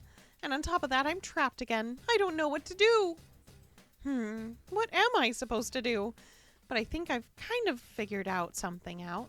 Maybe these invisible walls are leading us somewhere. I take a more careful look and aha! Just as I thought. The way ahead and back are blocked, but to the side of me is a classroom door. Can't go anywhere else, then that means... When I take hold of the door and pull it aside, it opens with a beautiful sound. Hey, looks like I had nowhere to go because I was supposed to go into the classroom. I'm a genius. Come on, Miss President! Charge! No matter what obstacles await inside this classroom, I, Teddy, shall protect Miss President, for that is a simp's duty. Someone is inside, and that someone Who is... are you? Oh my God, I love her. The best girl, the best girl. Whoa! I've discovered a beautiful girl. I sense love in the air. I want to be your knight. I thought you were my knight. A hint of jealousy in Miss President's voice. But, so what if the new pretty girl looks a little odd? She's still a beautiful girl, and therefore deserves a knight's protection, right? Just as I'm about to make an excuse, the pretty girl looks at Miss President with surprise. I recognize you. You're the host. Or are you? And her. Is she... This feeling... It must be... What's going on here? Miss President and the new girl like they're communicating with their eyes. And Miss President seems pained again. Miss President, are you okay? What was that just now? You're... my sister, correct? What? Sister? Am I hearing this right? Does that mean this strange, beautiful girl is sisters with Miss President? What a lovely pair they make. I am Aegis. I've come for you. What? Are you gonna take me away somewhere? Wait, are you with those people we met earlier? As I thought. You've met Akihiko-san and Mitsuru-san. Miss President! Whoa! Miss President hides behind me. She's depending on me. Now I feel like a knight. But what's the problem with a girl coming to get her sister? And why is she so scared? Is her sister someone bad? She does look strange. What should I do? Okay, I'm a simp, so I need to be direct and, well, I'm kind of scared, so I'll be polite about it. I think you should stop what you're doing. You're scaring Miss President. You... She really is totally freaky. What's with that gigantic gun? Is that what they call a battling gun? I've only seen it attached to this helicopter thing in a movie I watched with Yosuke's dad at their place. Holy.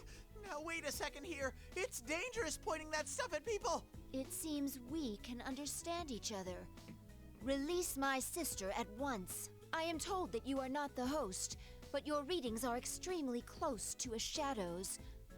What do you intend to do with my sister? Shadow? What's that?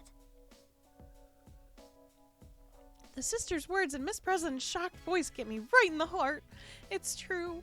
I'm different from Sensei and the others and even Miss President. I didn't mention that to her yet. Miss President, shadows are the dark parts of people that they don't want to admit.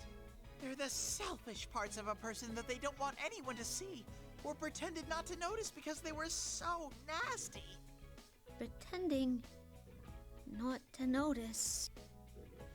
I turn towards the beautiful new girl called Aegis-chan, or Ai-chan as I'll call her. I have to at least tell her this. I've never been human and I never will be. But she needs to know that I was able to change because of the friends I made. I'm a shadow, it's true. But I'm no ordinary shadow. I can talk. And Sensei and Yosuke are my...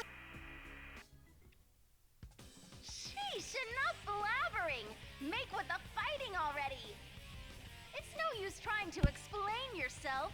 It doesn't make you less of a shadow. How cruel. What a thing to say, Rise-chan. Huh? That just slipped out. But she really was being mean. Did Rise-chan always have such a sharp tongue? Well, maybe she did, but that's not the point. She would say some harsh things, but I don't think she ever said anything that really hurt me like that. Now's not the time to fret about how Rise-chan's changed. Why is Ai-chan glaring at me?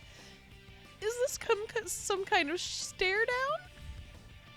I don't think she has much of a sense of humor. Shadows are the enemy. Oh my god. Huh? I mean, I agree. Teddy is the enemy. Fight against the scary younger sister? Yeah, she really is scary. Sensei Yosuke, save me. But they're not here right now. Ugh, I have no choice. I have to do this and brace myself for an honorable death. Whether it's a tank or a helicopter, bring it on. I won't let a shadow do as it pleases with my sister. I am the 7th generation anti-shadow suppression weapon, Aegis. Here I come. I guess we'll have to fight. Ha ha ha ha ha ha ha ha ha ha ha ha.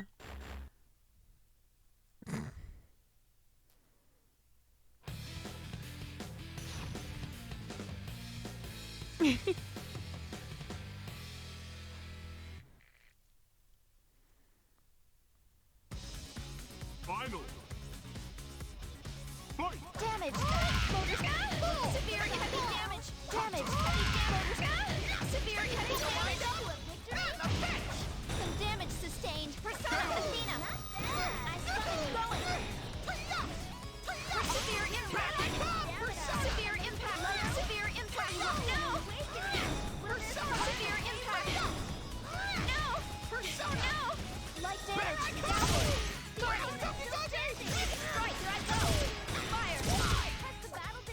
Motor functions shutting down. Oh my! Sorry, I guess.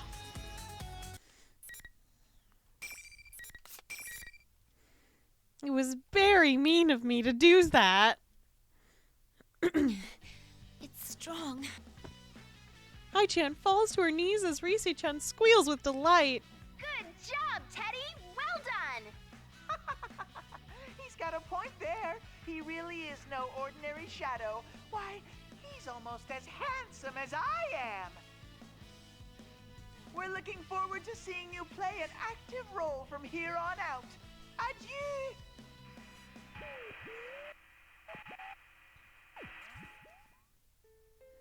This isn't right. This is definitely not a festival. It's not fun at all, and it doesn't have the feeling of hanging out with everyone. I want to complain, but the monitor's already off, and I don't know what to say anymore. I may have hurt Ai-chan, too. Ugh, I'm going in circles in my head. What Ai-chan said, what Rise-chan said, is it unnatural for a shadow like me to be with everyone? Miss President, it's okay now. Ever since Miss President met Ai-chan, she's been acting weird. But telling her it's okay seems weird, too. It's like I'm reassuring myself and not Miss President. I won't let you go. I won't let a shadow take my sister. Ai-chan must really like Miss President.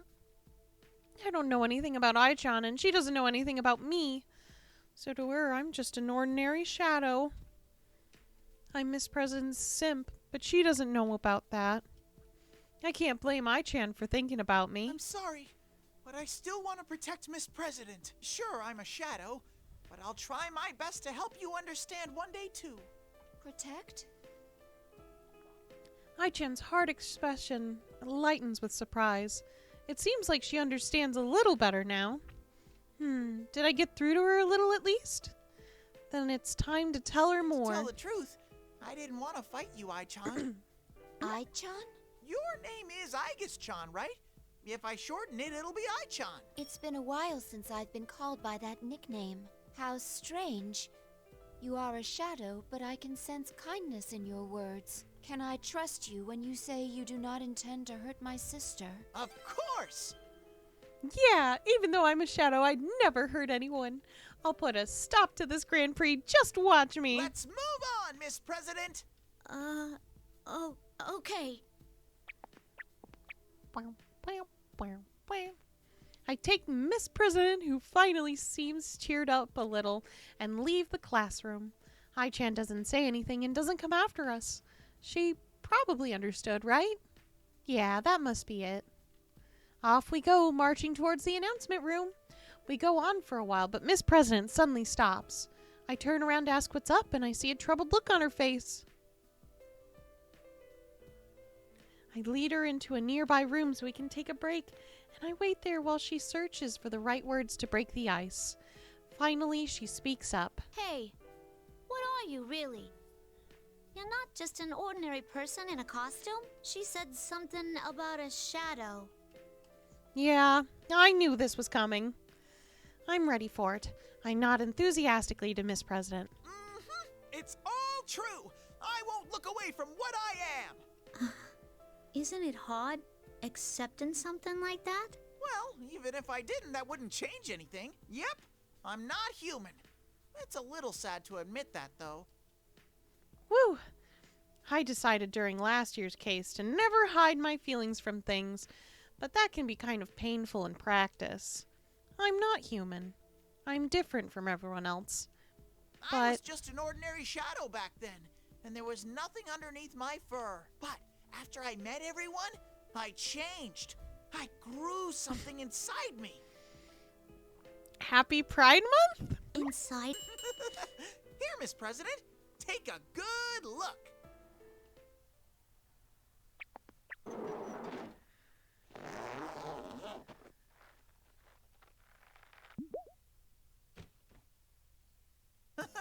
Surprised? Hello, my honey. I want to kill myself. I take off my head to show her the rosy-cheeked, beautiful boy within.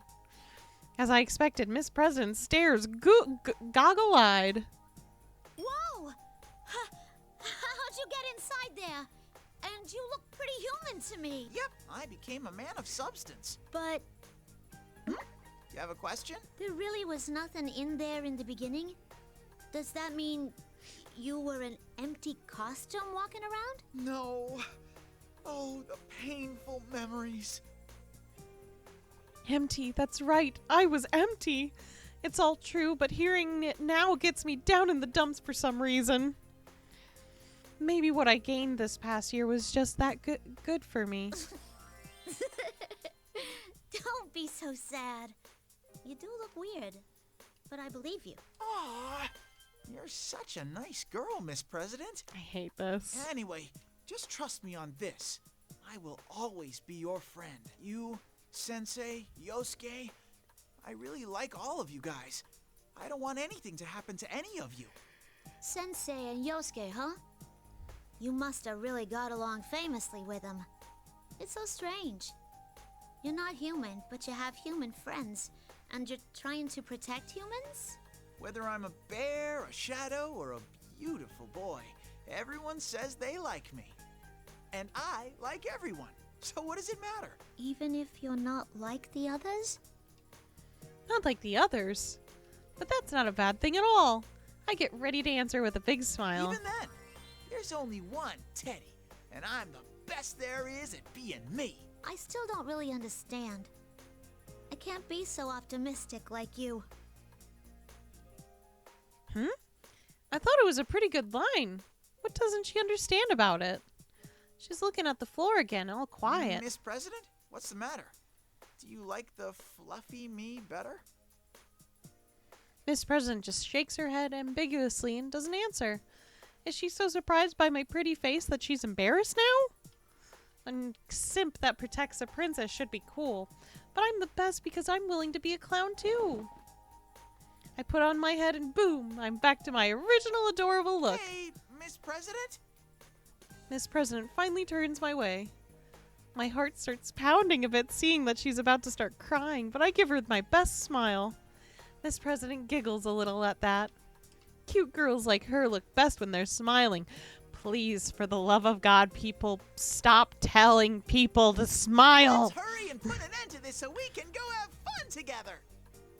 Fun? Sure. I'll introduce you to my friends, too. There's a guy who's a total disappointment when he opens his mouth, and a meat-loving lady. There's even this total knockout who was away in the city coming back to visit. Lucky you! Oh, I'm getting all excited now. If we solve this fast, it'll still be Golden Week, so we'll have tons of time left for fun. Working? Shift hours? What are those? Are they tasty? Rawr, I'm starting to get fired up.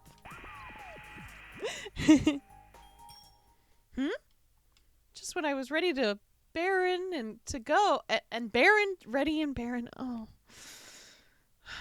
Fucking bear puns. Ready and Baron to go, I hear something.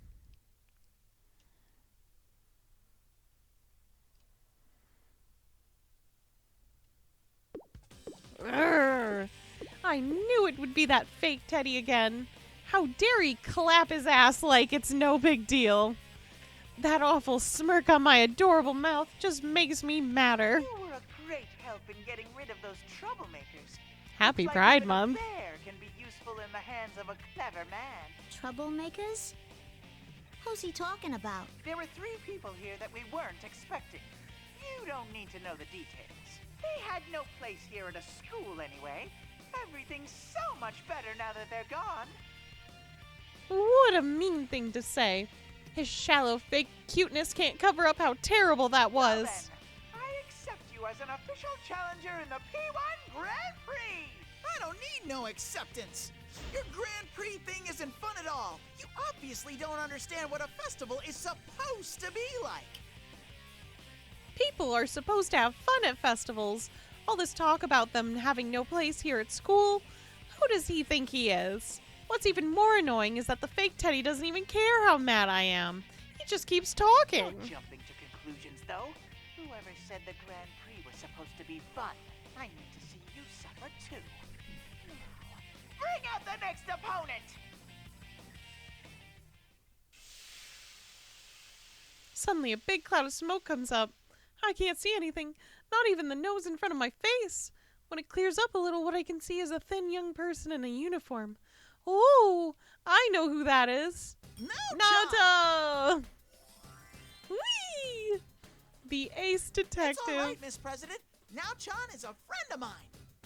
Miss President must be nervous getting chased. Excuse me. Chased by a bunch of strangers. I gotta let her know Nao-chan is a great guy who's on her side. Oh, except Nao-chan's not a guy. She's a pretty girl. How could I make a mix-up like that? Yoo-hoo, Now-chan! Did you finish up your work and make it back in time? Jeez, in that case, you should have told... Why did Nao-chan take a step back? Normally she'd open her arms and say, "Come get me, big boy." Well, maybe not, but she'd be happier to see me than this. That's quite an amazing shift in appearance. So much so that I'm disappointed in you. Now-chan? It's me, Teddy. Something seems scary about her. Is she exhausted from work?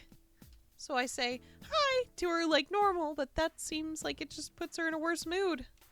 I've never seen her look so grim. I had thought that your prank was harmless fun, but you were a shadow through and through.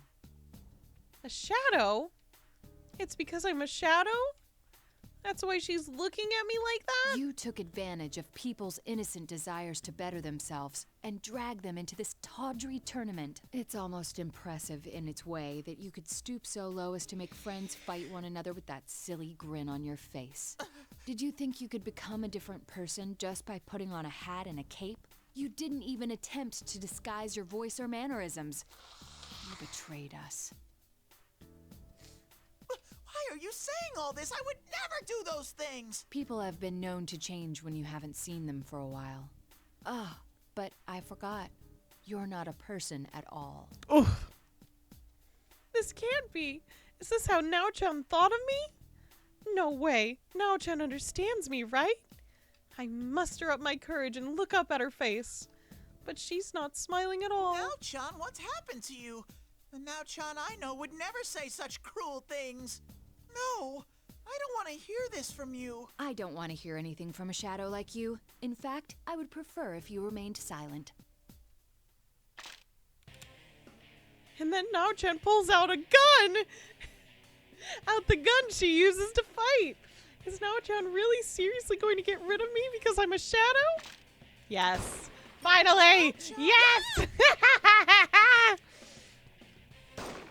Let's go!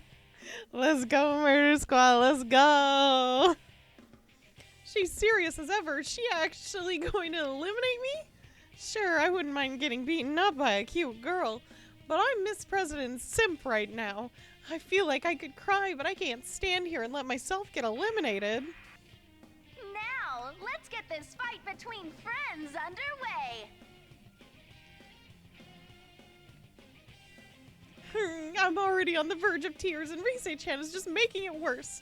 I can't deal with this. I don't want to deal with this. Oh my god. Oh, Teddy's scenes take forever. Kanji felt too short. I want more kanji. I just gotta get through it. I just gotta get through Teddy's story, and then I can enjoy the rest of the game. Finally. Oh no, she's got a gun! Sorry, but I've seen it.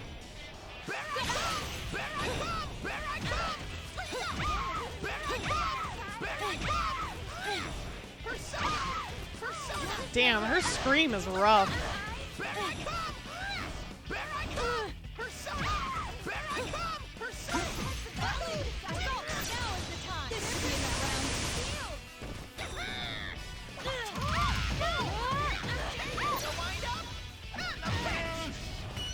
There we go. All right, it's over. Time to leave.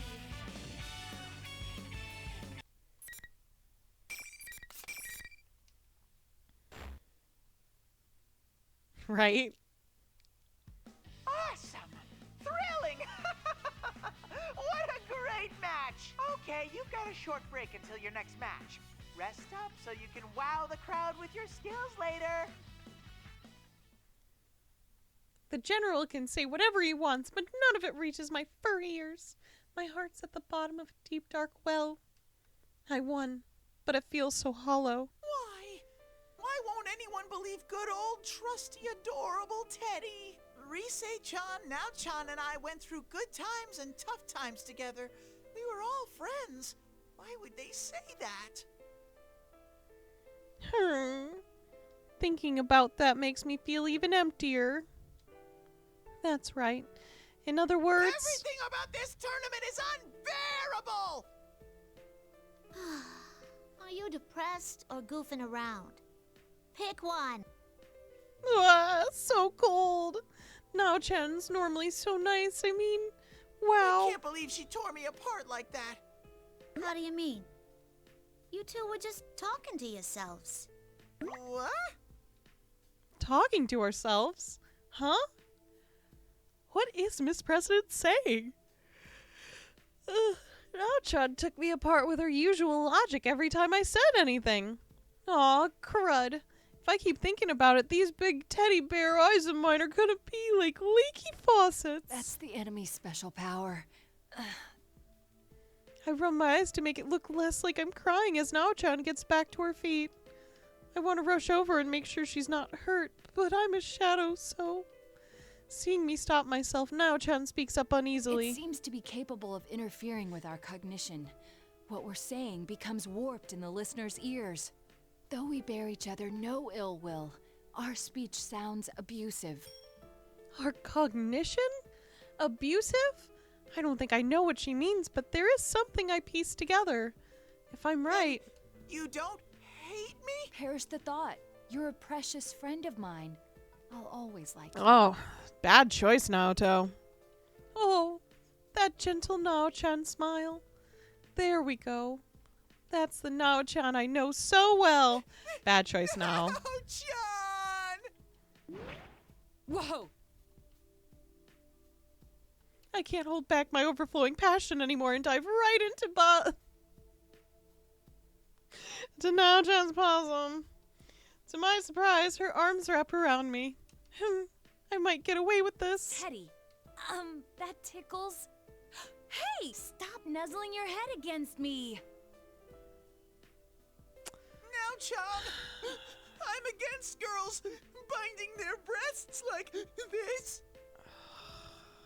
It's none of your concern. Ugh. Aw, don't be that way. Just let me nuzzle a little more. I want to kill myself. Enough.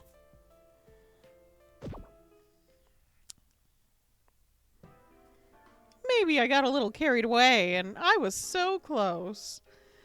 I fucking hate Daddy so fucking much. I just want to fucking kill him so much. I just want to take his stupid fucking bare head and just slam it into a locker door several times until he stops breathing.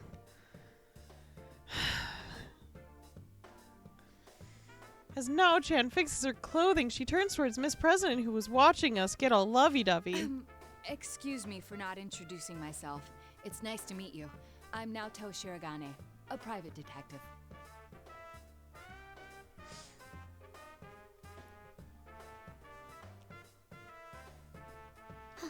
Hi. Isn't she elegant? Now-chan may not look it, but she's a girl. Huh? Hey, you're right. You're one classy gal. It's hard to notice, huh? Not really. But if they look close, anybody could tell how cute Now-chan is. I saw how cute Now-chan is, and I surprised Miss President too. So that's good enough for me. Well, enough about me. Now, you are? These weird people were chasing her, so I was acting as her knight. Unfortunately, yes, Mia. Unfortunately, yes. It's time to let Now-chan know how great I've been. Then she can tell me what a good job I've been doing as a knight. It's my grand adventure where Sir Teddy valiantly protects Miss President from the 3 wicked people looking for the mysterious Labrys.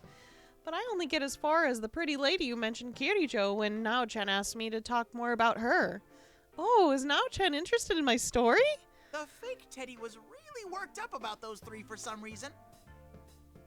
And they kept calling Miss President Labrys. It didn't make any sense to me. A major figure within the world-renowned Kirijo group was personally undertaking a search for something in this world.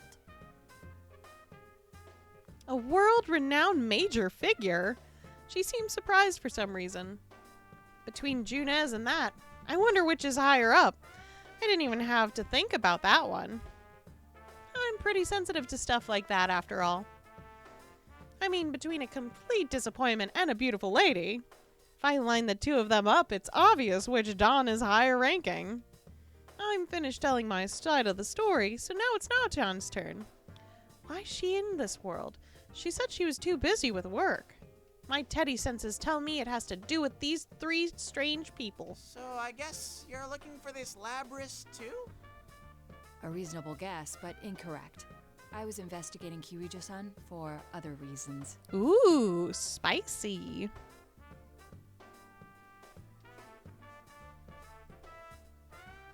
Whoa, it's rare for her to tell us about her work right out like that. Is Now-chan being so open because I was all mopey just now? Aw, Now-chan, I love how cool you look, but have such a big heart. I'm falling for you even more. Labrys, huh?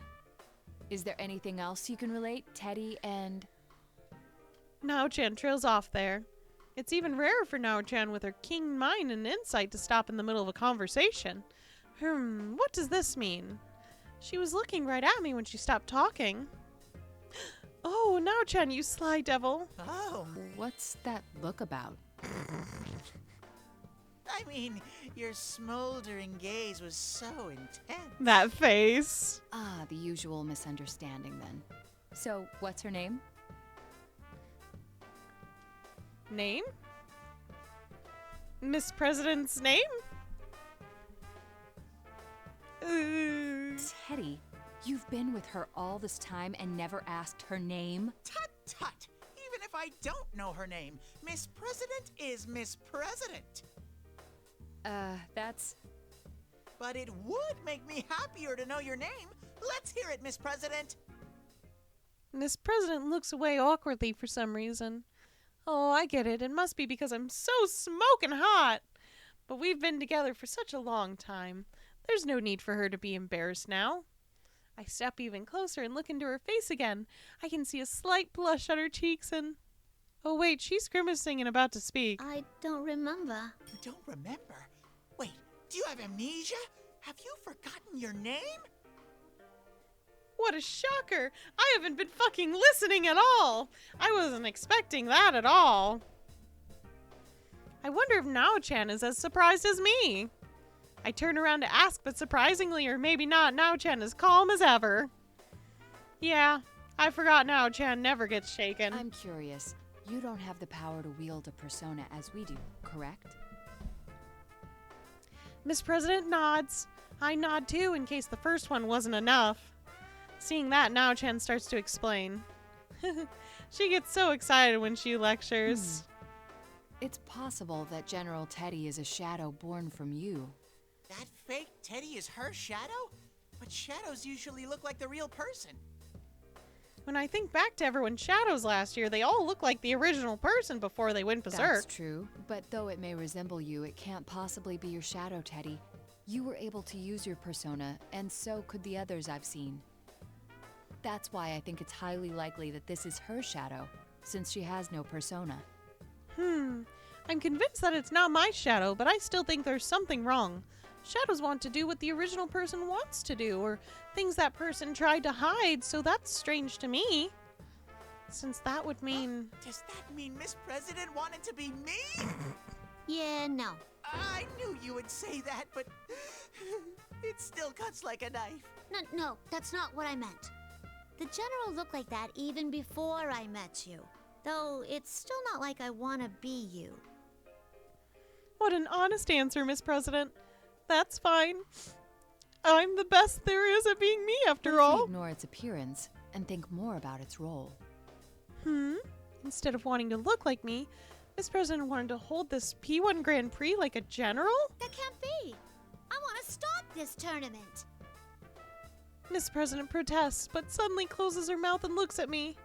What is it? Is there something she wants to say to me? She looks so sad, though. Right, though. Thinking about it, we already know that you're not the same guy as the general. This ain't your fight. So I shouldn't be all clingy and cause more trouble. Miss President? Miss President turns her back to us. Sorry I doubted you before. And thanks for looking after me this far. Miss President, what's gotten into you? You can't go alone. Suddenly, Miss President turns and runs.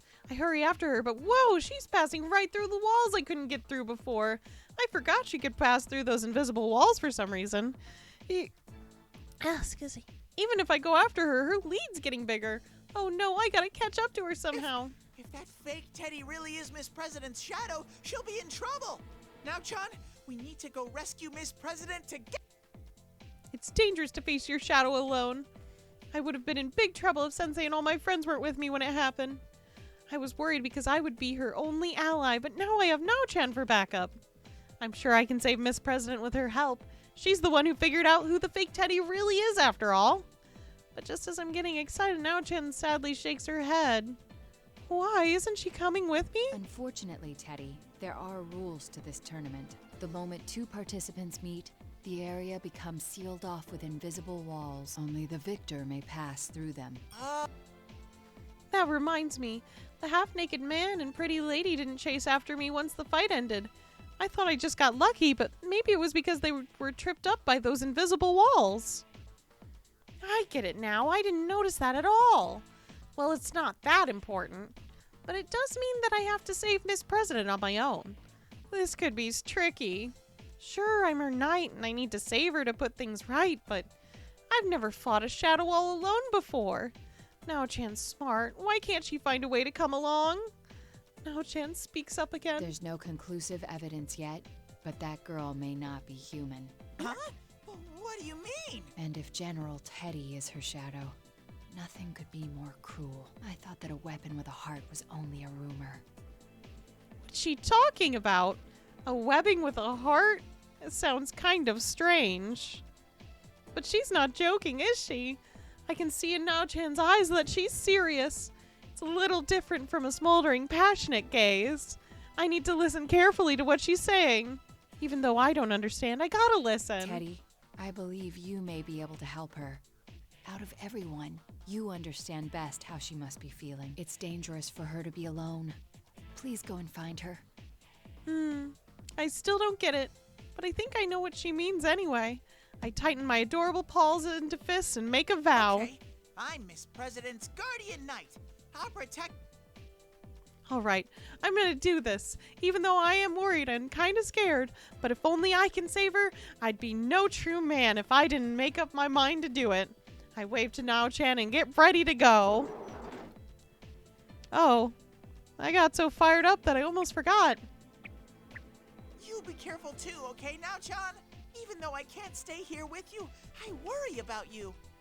The good thing about caring for people is you're not limited to just one, so I can help Miss President and still always be with you. Thank you. But don't worry. I'm not alone. You either, Teddy. And neither is she.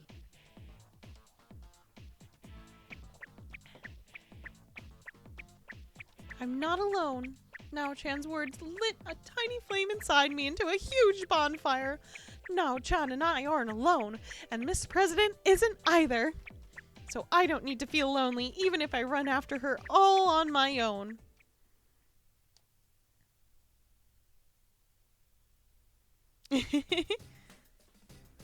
Hard to starboard. I keep running, but I still can't find Miss President. I just keep running into those invisible walls.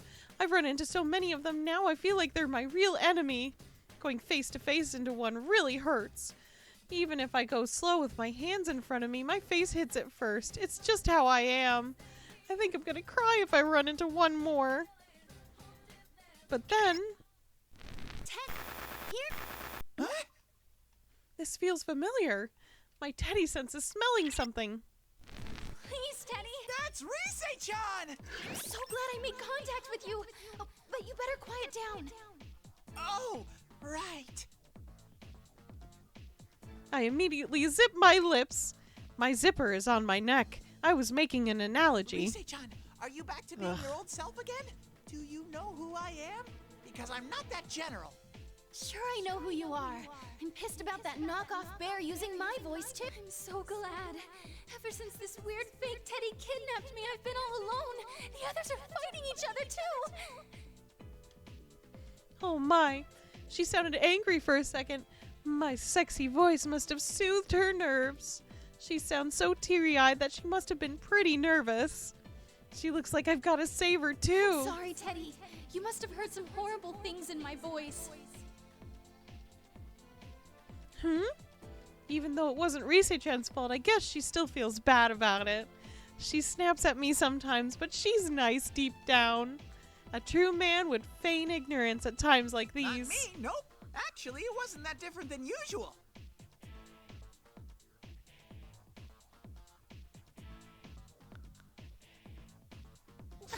What kind of person do you think I am? Is she mad? Did I steer the conversation wrong? They do say a girl's heart is a pickle as a summer breeze. I'd better change the subject. By the way, Rise-chan, where are you? In the announcement room. I got kidnapped by that general guy. He was watching me too close for me to use my persona. Goodness gracious! He kidnapped Rosette and locked her up to further his evil schemes. That pervert! He's an even worse guy than I thought! I wish I was in his shoes. Hey, moron, what are you fantasizing about? I can't help myself. Oh, but Rise-chan, is it okay for you to talk to me like this? Rise-chan says she's finally got to use her persona when the general left at the announcement room. And now she's contacting each of us to let us know that the general is a fake Teddy, and the Rise-chan we heard over the PA is a fake too. That was nice of her. What else did I need to ask her? Isn't the P1 Grand Prix still going on? Yeah, it hasn't ended yet. Actually, Kanji seems to have gotten the wrong idea about it. He's going nuts. I bet he fell for that manliest of all men line. It's not hard to see that happening with Kanji. I know, right? Seriously, that stupid Kanji. Honestly, the things I've been through, I don't know what to do about Kanji's hair-brained antics anymore. Even though she didn't ask, I tell Risa-chan what's happened so far, since I thought she should know. Everything about Miss President and how I've been working hard as her simp, and how I'm the only on my way to the announcement room to protect her too. Now that I say it out loud, it sounds pretty cool. I am pretty cool, huh? Cool as a cummerbund. Wow, sounds like you've been busy. I can step up to the plate when I need to. Yeah, it's because that girl is cute, isn't it? Anyway. Rise-chan? Are you alright? Rise-chan! The communication suddenly cuts out with a scream. Did the general come back? Ugh, I won't forgive him if he does anything to Rise-chan. Wait, huh? Does that mean I'm the hero here? I can't stand around like this. I'll save Rise-chan and Miss President. Rawr! This looks like a job for Teddy Man! I'll protect Miss President and save Rise-chan like it's no big thing. A sweet life with girls fawning over me is just around the corner. Time for this knight to do his thing. Sorry for the wait. I'm here to save the day. Oh my god. I don't think I've seen the room like this before. Wham! I slam open the announcement room door like a hero, and with a colorful puff of smoke, or so I imagine anyway, I give a one-liner for my entrance. Whoa! Why is it all bloody and disturbing in here? Isn't the announcement room a place where you make announcements? What in the world could this be? Well, I'll put that aside for now. I need to take care of Miss President and Rise-chan. Oh, I can see their hearts were captivated by my amazing entrance. Huh? There's another girl here. Teddy! She's that girl's shadow! Rise-chan points to a girl who looks a lot like Miss President. She's pretty, but... Oh, I remember now. She reminds me of Ai-chan. Is that what Miss President wants to look like? Oops, gotta save that for later. Bust a cool move and point to the shadow. So it was true. Miss President's shadow was the culprit. I take some fancy steps and stand between the shadow and the girls to protect them. Man, that was cool even for me. I'm so awesome. Now all that's left is to say my signature line. Well, now that I'm here, you're not gonna lay a finger on these girls. Come and get... No! You're not me! Huh? What? Things are that far gone already?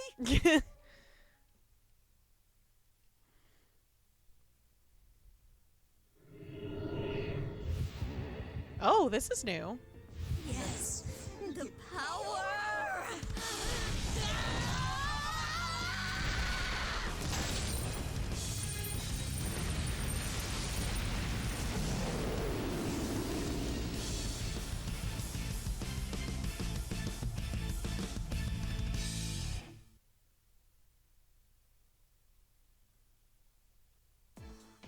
The shadow gains more and more power from Miss President denying it, and it turns into... Holy moly, a gigantic bull! It's huge! It's ginormous! Aren't I kind of small next to that? That thing looks pretty strong. To be continued. We're done with Teddy for now. Oh my god. Finally. Ooh, I'm getting so close to the P3 people. Oh.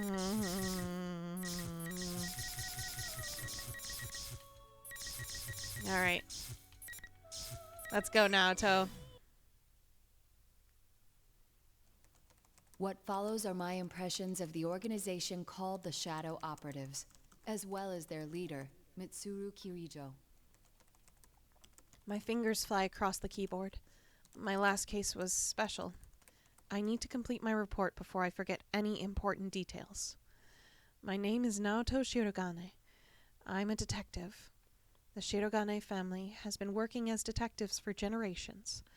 Though I'm young and still in high school, I've been given the opportunity to take on several cases and have built up experience as a detective.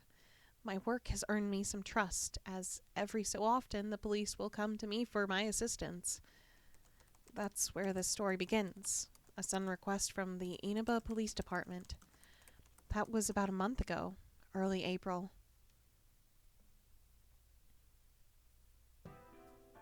Oh, the gas station. Last summer, I had received a request from the prefectural police to come to the town of Inaba. A bizarre series of murders were occurring. A corpse would turn up every morning after a foggy night. In the end, it turned out to be the most difficult case in my career. It's been about 2 weeks since that case was closed. No, from the public's viewpoint, 4 months have passed since the crimes were stopped. The culprit has been arrested and prosecuted. Peace has returned, but with it comes a depressing proposition. I'm not unwilling to help the police again, but my involvement with the previous case is not something I'd like to go through again. To be completely honest, that particular case was no simple series of murders. During the course of my investigation, I obtained a supernatural power known as my persona, making me more than just a detective. I collaborated with other persona users and became directly involved with the events of the case.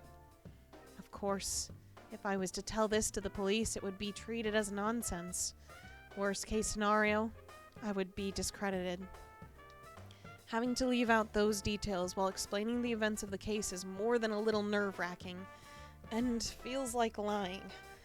But there you have it. While on my way to the police department for this new case, I go through a list of possible questions and answers I would need.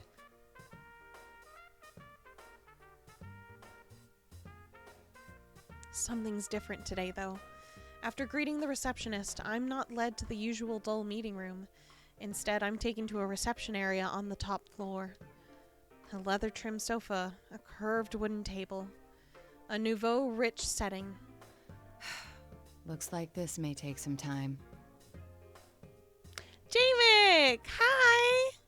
Welcome, welcome! I missed you. But we're in Naoto's part, and you totally missed Teddy's area and me being upset the entire time. So, small blessings. If this was just going to be paperwork and basic questioning, they wouldn't have brought me to this special room. Is it a new case? I have to wait several minutes before someone comes to speak with me. When the door finally opens, a man wearing a suit, not fitting the uniform of a local officer, walks in. I'm sorry about the wait. He hands me his card. Allow me to introduce myself. His card has a lengthy title: National Police Agency Security Bureau, Security Planning Division. I was shocked. They are more commonly known as the Public Safety Police. The Security Planning Division is the command center for departments that handle terrorist threats, coup d'etat plots, and foreign affairs. The secret police also belong to this group. But why would a person of such importance come all the way to a rural locale like this? I look him in the eyes. He appears to be measuring me up. I see you're enough on the ball that you don't need a lengthy introduction. Good. Without any further talk, the man gets to his point. Have you heard of the Kirijo Group? I doubt there are many who haven't. I'll get right to the point. We'd like to hire you to perform a sub-rosa investigation on them. You need a corporation quietly investigated. Why me? I don't see what I can do that your own department cannot. I would agree if shadows and personas weren't involved. This time I'm unable to hide my surprise. But the man continues, either failing to see or purposely ignoring my reaction. One summer 12 years ago, there was an explosion at the Kirijo-owned Tatsumi Port Island, killing over 50 people. You would have been very young at the time. I've reviewed that case. The official explanation was that a gas main leaked during a construction project. Afterwards, though, a bizarre rumor saw quite a bit of circulation. The mass media noticed that there was a suspiciously large number of researchers amongst the casualties. They floated the theory that the official explanation was a lie, and that the explosion was really caused by some dubious experiment. No concrete evidence was ever found to support those claims, though. As I recall, the matter was left unsettled. Some may still remember the incident, though I don't think many could recall the finer points. Those rumors were all true. His voice becomes firm. What? Those researchers under Koetsu Kirijo, the old Kirijo group manager, were working on harnessing the power of shadows. The experiment went awry, and they lost control of the shadows. That's what caused the explosion. Experiments using shadows. They lost control? Are you saying the shadows flooded the city? The real world? I can't speak to that. There was no way of getting hard answers back then. No one took the spooky stories seriously. But that accident got the government and the police's attention. Though they didn't launch an investigation until a year or two ago. That couldn't be helped. Law can only preside over the world as we know it. Things that can't be explained can't be governed. Only those in the Kirijo group know exactly what happened and how much of the aftermath was dealt with. The aftermath? That word has a bad ring to it.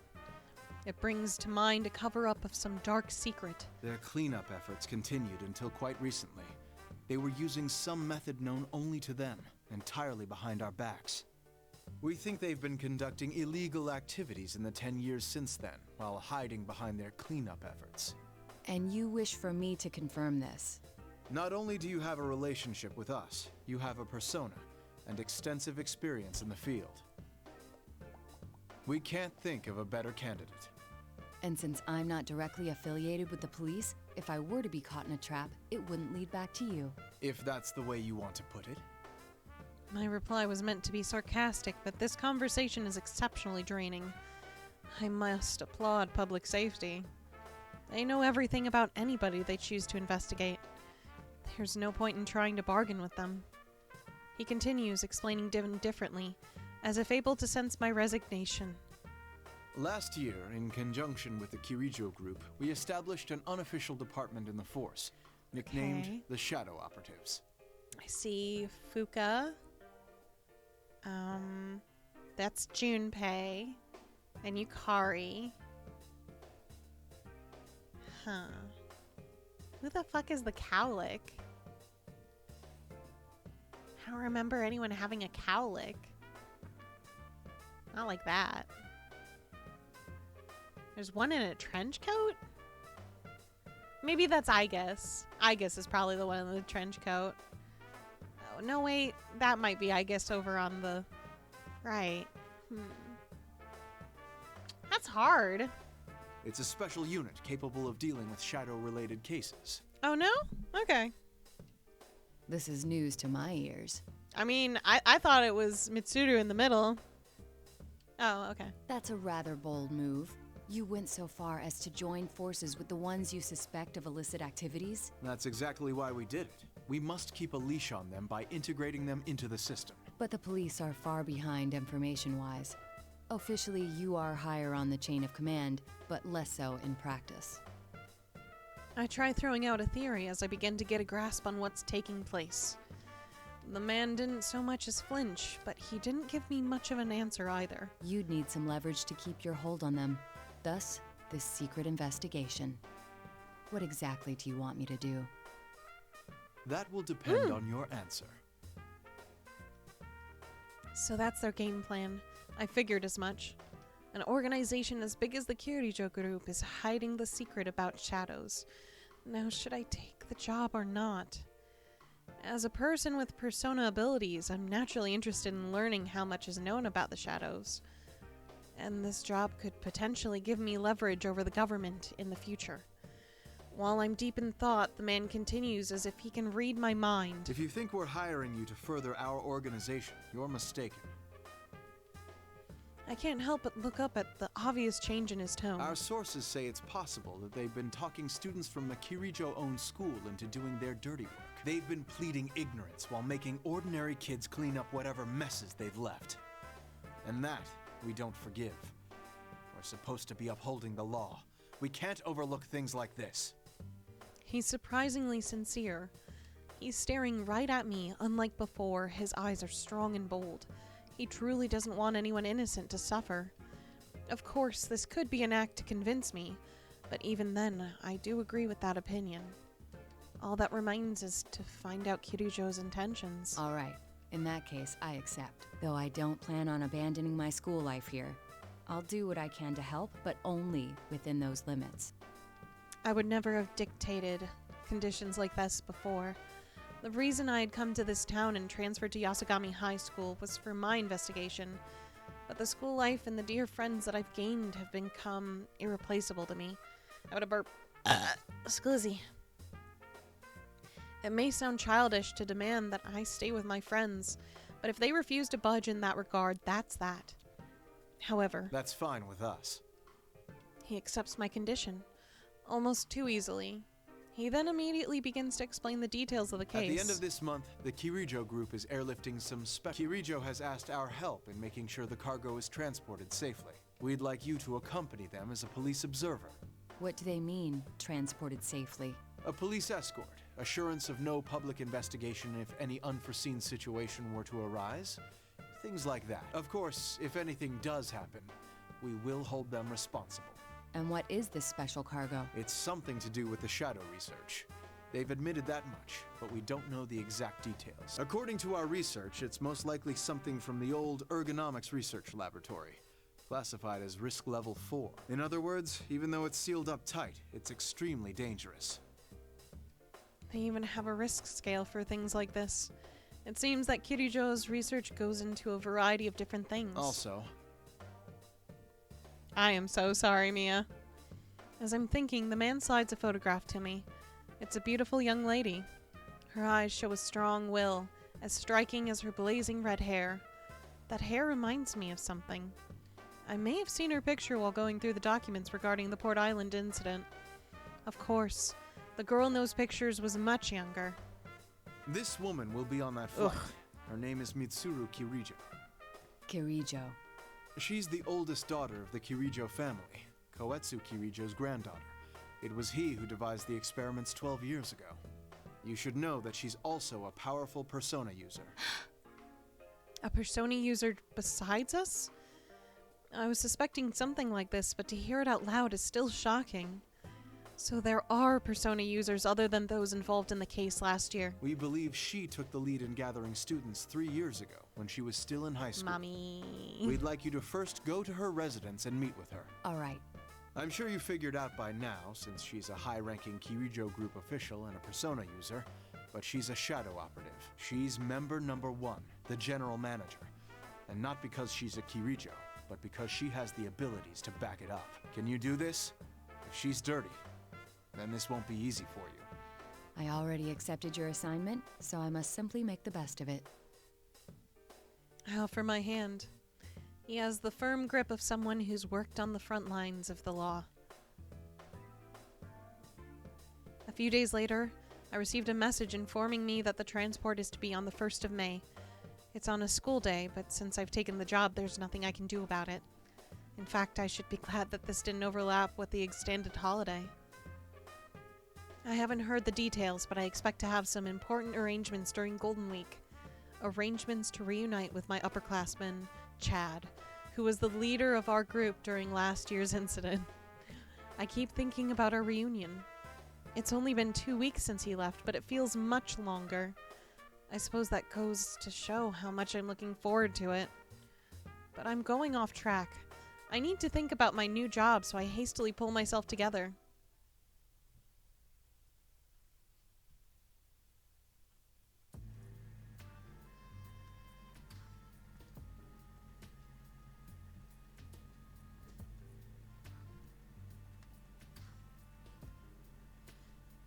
May 1st. Excuse me. The cargo is due to be transported from a laboratory near the Kirijo mansion. I make my way to the mansion to present myself and end up accompanying the security detail. The limousine is incredibly long. Apparently, it isn't all that rare for the upper class in other countries to ride in cars this large, but it's downright comical on the tiny roads of Japan. That was where I met Mitsuru Kirijo in person. Nice to meet you. My name is Naoto Shirogane. I'll be acting as an observer today. I've been told about you. It's nice meeting you as well. I'm Mitsuru Kirijo. Her beauty is enough to attract anyone's attention.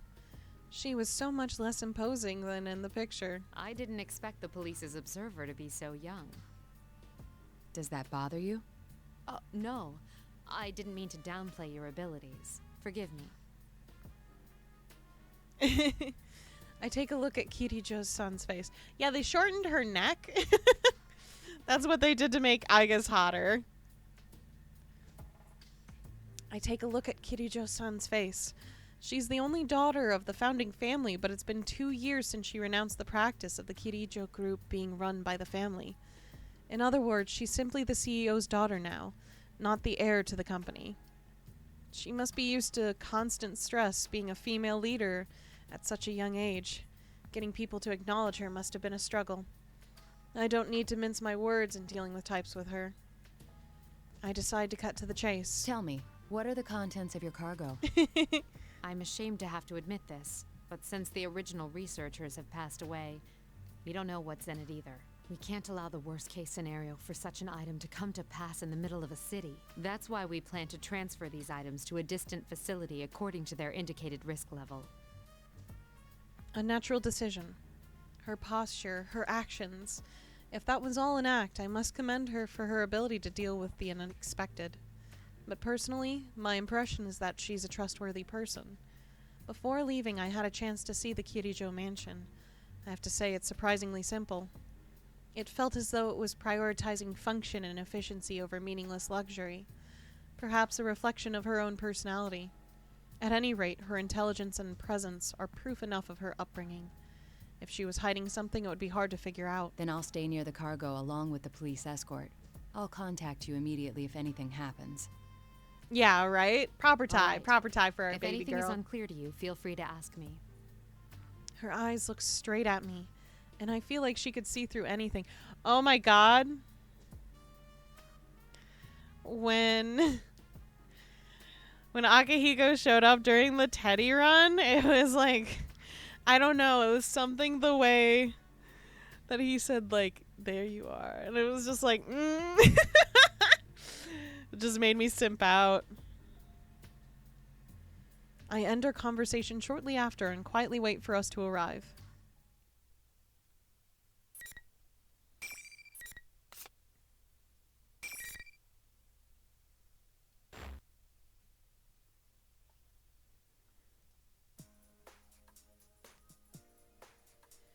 The limousine, transport truck, and multiple security cars reach the airport without any incident. The cargo may be dangerous, but according to the records, it was kept safely in storage for the past 10 years. Plus, it is worthless to the average person. Because of this, the people involved in the security don't look tense. Kirijo-san hands her servant a travel bag. It's almost as if she's simply going on vacation. Yakushima. Huh. The plane's destination is one of the southern islands. I'm sure it'd be fun to go with everyone. I realize what I'm thinking and have to laugh to myself. A year ago, I never would have considered that it would be fun to spend time with others. But I can't help but think that way now. Soon they'll begin moving the cargo out of the truck. I clear my mind of daydreams and look back to the truck. They pass through the gate for large cargo shipments. The shipment is in imposing metal cases, but among all the other shipping containers, it doesn't attract much attention from the airport staff. I do remember. Yakushima! It's not long before the final case is unloaded from the truck. It's obviously different from the rest. It's covered in what seems to be heavy industrial-grade steel. About 1 meter wide and broad and 2.5 meters tall. Seems like something very special is in there, but even if someone was targeting the shipment, it would be impossible to steal that. 4 men in suits slowly tip the case sideways to place it on the cart. Seeing it on its side reminds me of something. It looks like a coffin. The moment I realize that, a shiver runs down my spine. It does look big enough for a person to lie down in. Could there really be someone inside? Could it be that this tight security is not to prevent theft, but to keep the cargo from escaping? No. How can I imagine things like this without any proof?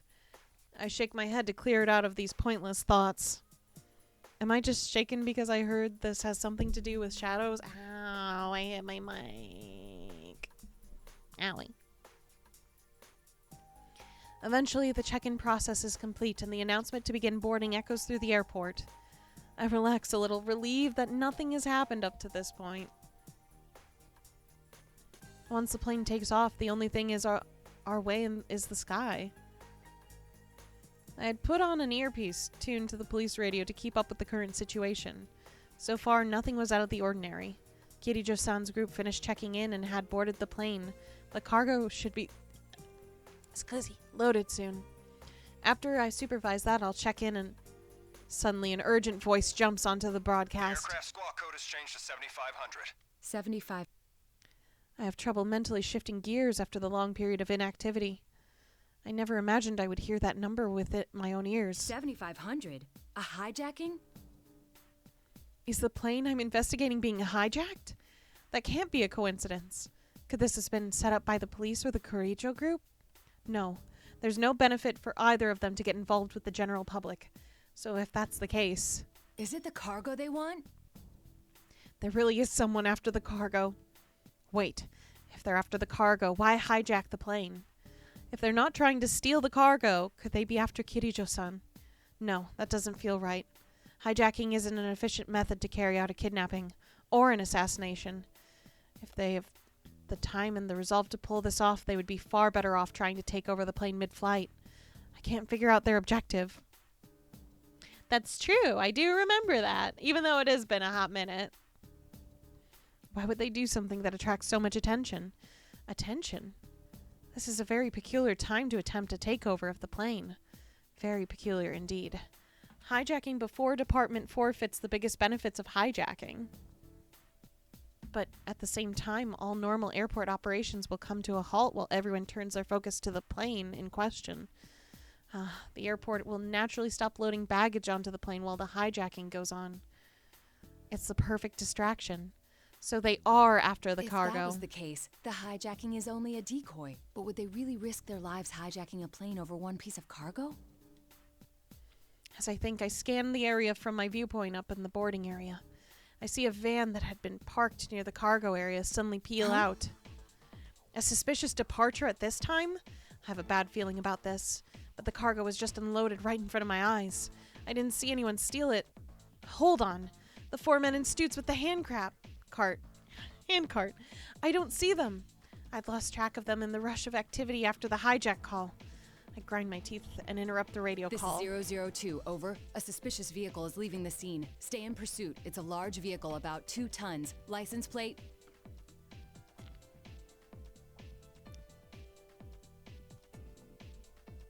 I hear someone confirm with Roger, but there's shouting and confusion going on in the background.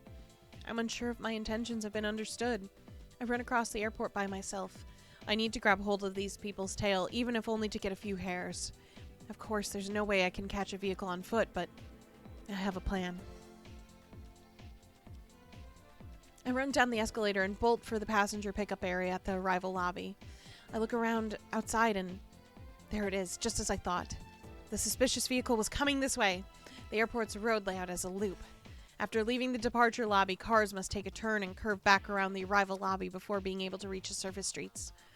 I hide in the crowd and wait for the van to get close. And as it passes by, I throw a small, sticky lump. Luckily for me, it strikes and sticks, low on the van side. There's a compact transmitter in there. You'd have to be pretty close to pick up the signal, but it's better than nothing. I take my hat off and wipe my forehead. The pedestrians around me begin to stir. Everyone stops and stares at their smartphones. I didn't need to look. I knew. The first news of the hijacking is hitting the media. I put my hat back on and pull the brim low. I'll have to be careful not to let all the information flying about confuse me. I keep my guard up as I quickly walk back to the departure lobby. Another 45 minutes passes without any more clear information coming through. There's chaos on the radio and people are in a panic.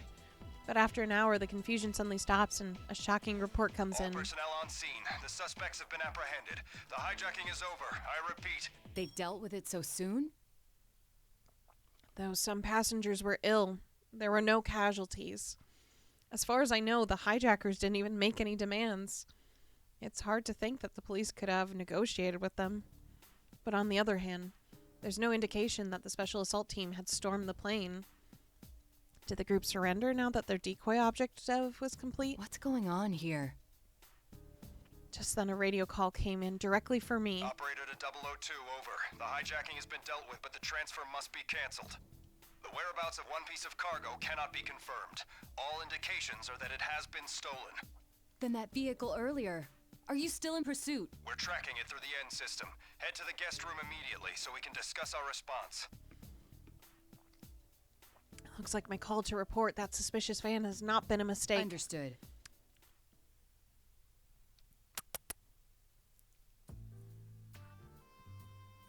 Soon after, the involved parties were gathered in the conference room. Kirijo-san and the police are talking hurriedly. A good number of this quickly put together team are not aware of the confidential nature of this matter. I imagine things won't be proceeding so smoothly. At any rate, the van on the run can be tracked through the N system. The hijackers were handed over to the airport police, while those of us who knew the truth about the cargo were moved to one of her buildings. That was a very tidy operation. I had thought it would take at least half a day. To put it delicately, we had someone with special abilities handling this. Arga? Was it Igus? Again, though we prevented any harm from coming to the hostages, we lost the cargo. Nothing for it, I suppose. Who would have expected an entire hijacking to cover up the theft of some cargo?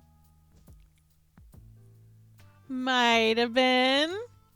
I must apologize to you as well. She's got fucking I was the handguns. closest at hand Literally. when it happened. No, you did more than enough. It's thanks to your sharp eyes that we're able to track the suspicious vehicle now.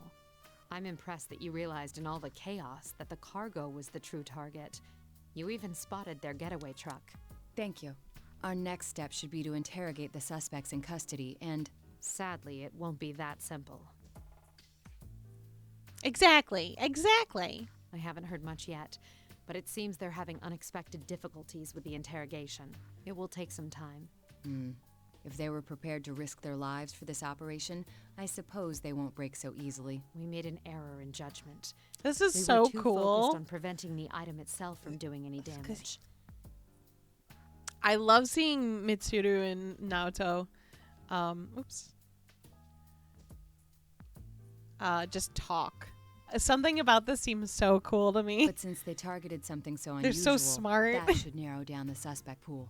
I can't deny it's possible that someone connected to the Kirijo group is behind this. Thank you for your assistance, Shirogane. I'm sorry to have involved you in this mess, but the professionals will take it from here. Professionals. In other words, she plans to investigate this herself as a shadow operative. Does that mean my work here is done? I'm afraid so. We do value your cooperation. No, I want more. This is a bit of a pickle. The Kirijo group and the police want to keep this under wraps. That is, they cannot open a public investigation. On top of that, the shadow operatives are technically an organization working for the police, so there's no room for freelancers here. Which means there's no need for me to be involved in the investigation any further. Insisting to stay on this case would only draw attention. With no other choice, I decide to take my leave. It's so cool. Classic hotel room. It must have been chaos at the office. Despite the unusual events, the man who hired me has not yet gotten in touch. I entertained the thought of returning home to Inaba, but luckily enough I've brought enough luggage for a short trip out of town. I decide to stay the night at a business hotel near the airport and wait a while for my client to contact me. Time passes. At 9 o'clock, I finally receive a phone call from the man. Things have taken an unexpected turn. This case is under the jurisdiction of the shadow operatives now. That will make it very difficult to continue my secret investigation. But right now, you're the only one we have who's gotten that close. We heard you earned Kirijo's trust after the hijacking. We'd like you to keep up your investigation. We're currently making arrangements for you to pick it up again in a natural way. What are you gonna have me do? I will not act as a spy. I'll be in touch later. He hangs up without waiting for my reply. I sigh. I feel a weight in my heart. This has a high possibility of turning into a private investigation from the shadows. Pretty much a polite way of saying corporate espionage. If I'm to take on this job, I need to have some sort of plan. At any rate, I cannot plan my movements without knowing how the situation is progressing. It would be far better to prepare for tomorrow instead of getting worked up with worry. I read the newspaper and watch some of the TV coverage of today's events, then go to bed early.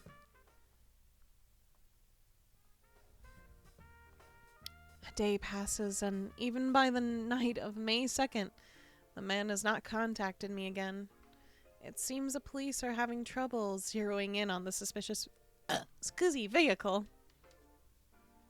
Considering the skill in which the crime was pulled off, I wouldn't be surprised if that van had been dumped somewhere and the cargo loaded onto another vehicle. Going through all the possibilities is just a way to kill time.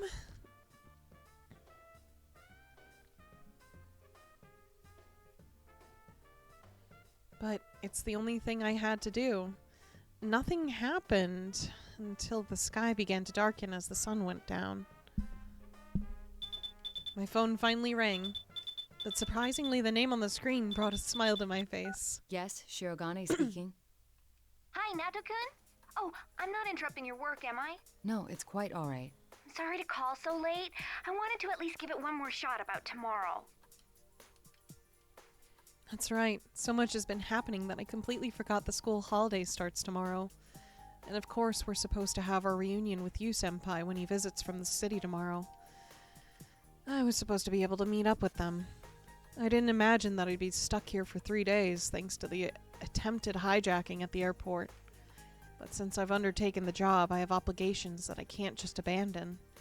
I'm starting to actually feel some anger towards whoever the culprits are. I'm sorry, but it seems I still won't be able to make it. I'm actually not in Inaba at the moment, to be honest. Oh, yeah, you mentioned that. Oh, then I guess you can't check even if it rains. Even if it rains? Oh, nothing. Just talking to myself. Oh, that's right. The Midnight Channel thing. Huh? What was that? It's okay now, Takun. I know there are people who'll be in trouble without you. You need to stay there and help them out. Yes, well... Help them out, huh? It irritates me to know what I'm doing. What I'm going to do is pretty much spy work. It really is a shame. Give my regards to Senpai and the others, won't you? Will do. Good luck with the job. I hang up the phone, seeing my dear Senpai again. I feel that's much more important than a job with an uncertain outcome, and I feel a little sad that I'm going to miss it. Maybe I should just turn the case down and make a surprise visit tomorrow. I wonder if any train would make it in time. Oh, poor Naoto. But it looks like the case is not about to let me leave. After my talk with Chie-san, I began to prepare for bed. And that's when the public safety official called me again. It seems we may be back on for the secret investigation. Mitsuru Kirijo just requested our cooperation. We agreed. A detective by the name of Kurosawa will be heading out tomorrow. We want you to accompany him to the rendezvous point. When I ask about this Kurosawa fellow, I receive an unanticipated answer. Apparently, he had helped Kirijo-san's activities on his own while he was a constable.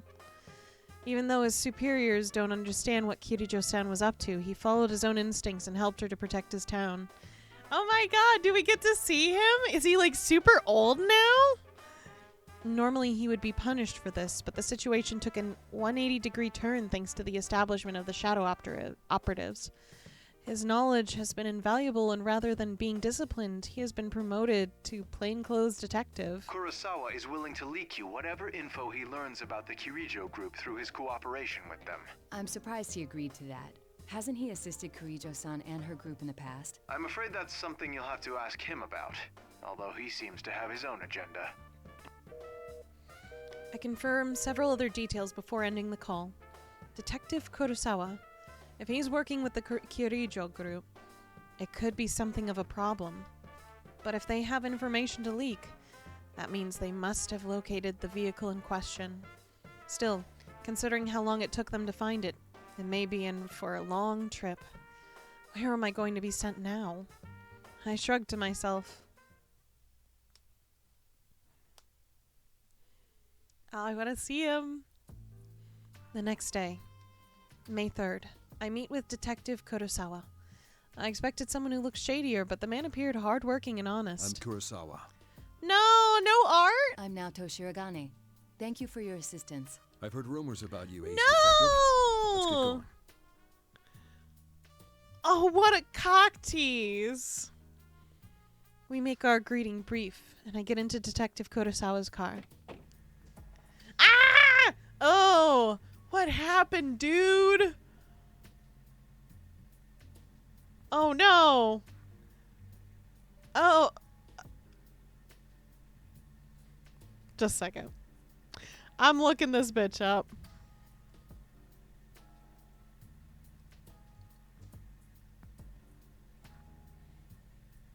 Does he? I guess it's cause, is it literally cause we're missing the hat?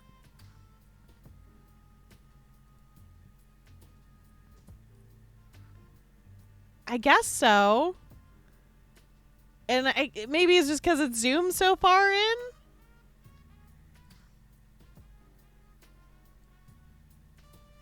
I don't know, his hair is spikier. He used to be a little more like kind of curly looking, I think. It's gotta be because he doesn't have his hat. So weird. Sorry, I had to check it. I had to look. I was like, this is too weird for me. A private investigation in a location that I have no prior knowledge or experience of. This was a depressing job in the first place, and the addition of more and more unknown variables is only making me more displeased with it. You seem pretty listless. I guess. Oh no, I'm fine. Where are we headed, by the way? The place where they found the getaway car from the hijacking. A town called Inaba. It's a small place with an odd history. They just had a bizarre serial murder case there last year. Inaba? I can't stop the surprise from showing in my voice. That's your hometown, right? Isn't that why they're sending you? I'm at a loss for words, but Detective Kurosawa continues instead of waiting for me to reply. The request I got from the Shadow Operatives was to assist in gathering information about those murders. They want me to meet with a supervising detective of that case and ask him for the full story. Not only are they part of public safety, they're an unofficial unit. They can't come to the district police for information. Why him? Is his case related to the robbery in some way? Public safety is sharper than you might think. They do basic reviews on all cases to see if shadows were in. Inaba is on their watch list now. And with that cargo being brought there, they naturally suspect a connection between the cases. If there is a connection, then it might be related to our case. I begin to have honest thoughts, and my expression darkens. But Detective Kurosawa doesn't probe into that topic. Perhaps he's the type of person who doesn't judge people based on evidence, but gets a feel for them through conversation and actions. How am I reflected in his eyes? I can't help but wonder. That's a lot of TVs. Yo, this fucking, like, the lighting and it being like a junk area with fridges. This shit look like Higurashi for real, though. Ugh. I can just see a girl laughing with like a fucking baseball bat right now. You know? Detective Kurosawa goes inside the Inaba police station while I wait in the car near the junkyard. The familiar sights of Inaba seem strange somehow. The detective in charge of this case must be none other than Dojima-san. Detective Ryotaro Dojima. Of course I am familiar with him. And not just through our profession. Dojima-san acted as Chad's guardian while he stayed in Inaba. I feel like I'm betraying him as well and can't stop myself from sighing again. Soon enough, Detective Kurosawa steps out of the station. I thought he was coming back. But halfway to the car, he turns and walks into the junkyard. I wonder what he's doing. I stick my head out of the window and try to track him. There's another car parked behind a pile of junk. That distinctive grill style. That's Kirijo-san's limousine. I hurriedly pull my head back into the car. That's right. Detective Kurosawa came here to cooperate with Kirijo-san. But still, to bring me along and park so close to her is... Then again, it's very unnatural to park far from a rendezvous point. Detective Kurosawa made the right decision. I calmed down and slide into the rear seat, keeping my head low. Still, Kirijo-san uses that black limousine while undertaking her shadow operative duties as well. That car sticks out like a sore thumb here in Inaba. Heck, it's distinctive anywhere in Japan. Why would someone as clever as Kirijo-san take that car on a special mission like this? Does she have some profound reasoning behind it? After a while, Detective Kurosawa finally comes back to the car. Kurosawa-san, may I ask you something? Why are you working with public safety? You're asking that now? I thought that would be your very first question. I don't like it. It looks weird.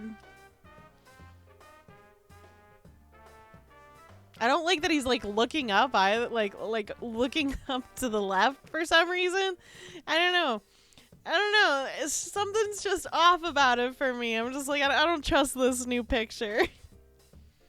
After wiping a dry smile from his face, Detective Kurosawa turns to me with an incredibly serious expression. You can spy on Mitsuru Kirijo and her shadow operatives to your heart's content and never find anything suspicious. But for that to be understood, at some point or another, everything she does has to be investigated to eliminate those doubts. In which case, it's better someone like you do the investigating than someone official who will never understand. That's all there is to it. So he does have his reasons after all. Thank you for your cooperation. I'll leave the rest in your hands. I exit the vehicle. Kurosawa-san takes his car onto the highway and speeds out of sight. He has no doubts whatsoever regarding Kirijo-san's activities. To be honest, I'm inclined to agree with him. But I can't jump to conclusions without any evidence. I use heaps of junk as cover to sneak close to the limousine and watch. Not long after, I see two people exit the vehicle. One of them is Kirijo-san. However, unlike when I saw her at the airport, she's wearing equipment likely suited for combat. The other person looks strange. Is that the fabled humanoid weapon? There was information about a humanoid weapon mixed in with all the data I had about the Kirijo group. When I first saw it, I was confused. But that had to be what was standing in front of me. It seems natural, almost lifelike, but there's no denying that it's an artificial construct. It seems that the rumors of an unorthodox anti-shadow unit were true. Another man comes to join them soon. He too was dressed in outlandish attire. For some reason, he's not wearing a fucking shirt or any sort of armor on him. He's just like, hit me, baby. What the fuck? He was shirtless and wore a red cloak like a desert nomad. The perfect example of someone who ought to be detained for questioning. I compare his face to the list of pictures of the people involved in the situation. While his taste in clothing has changed, I believe this man is Akihiko Sanada. I can't imagine what would possess him to go about dressed like that, but I speculate about their actions. What business do they have here in a junkyard? Yeah, right? Like, Naoto's is just, like, all information. At least Teddy's just, like, started right away because it's like, no one wants to play Teddy, so we should just get into the action in the very least. There's nothing here but a pile of broken household electronics and abandoned televisions. Then it hits me. It's because she thinks too much. That's why her thing's, like, story-heavy. Detective Kurosawa had told Kirijo-san about last year's incident. And of course, she has prior knowledge of personas and shadows. Then no doubt she's heard of the idea of entering the TV world. After all, it appears many times in the testimony of the killer from last year. Tojima-san may have disregarded it for being too far-fetched, but Detective Kurosawa must have caught on. I take a closer look. There's a mountain of old television sets. Victims of last year's switch to digital broadcasts. They're not planning to enter a TV from here, are they? Even as I say that, the mechanical girl already has her hand sticking into a TV screen. It's exactly as I thought. The mere fact that they are testing what they heard so recently cannot bode well. Uncertainty crosses my mind. The three of them are clearly preparing to enter the television. Should I blow my cover and warn them about what they're doing? If they enter, they may not be able to leave. but the other world should no longer be dangerous anymore. And I heard from Yosuke-senpai that he'd asked Teddy to leave the exit TV out just in case. If they're Persona users, they should be able to handle the shadows. They shouldn't be in any peril, but Kirijo-san made a decision faster than I could.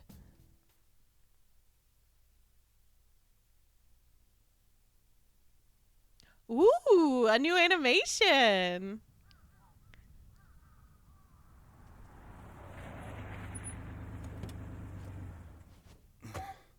The other members will wait here in the car. Yeah.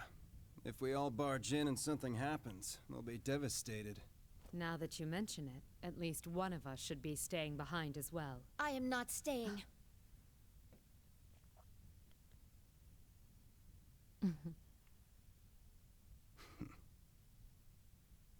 Us three will be plenty.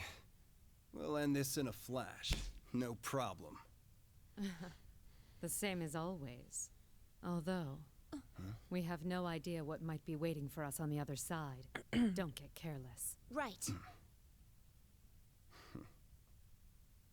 This situation, it brings back memories. Aww. Ready!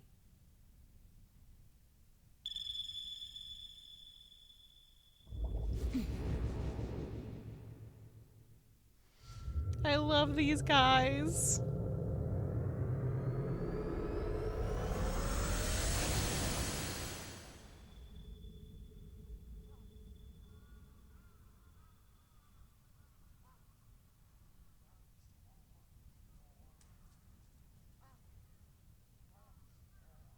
Why enter the TV?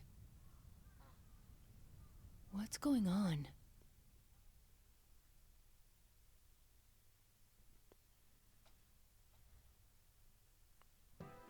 I stand there blankly. Is the stolen cargo inside the TV? Should I chase after them? If I turn back here, we may never be able to find the three of them again. And if that happens, the truth about the case will be lost forever. If her property was placed into the TV world, it means that whoever stole it knows the truth about last year's events. And if that's the case, then I can't ignore this, no matter what my assigned task is. Plus, well, if they're determined to enter the TV despite not knowing the risks, I can hardly allow cowardice to prevent me from following. I realize that the straw breaking the camel's back is not logic, but my pride.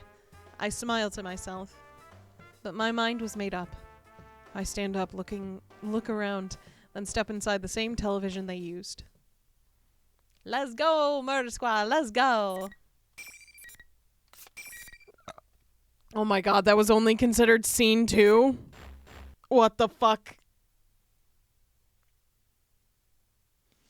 It's been a while since I felt this falling sensation.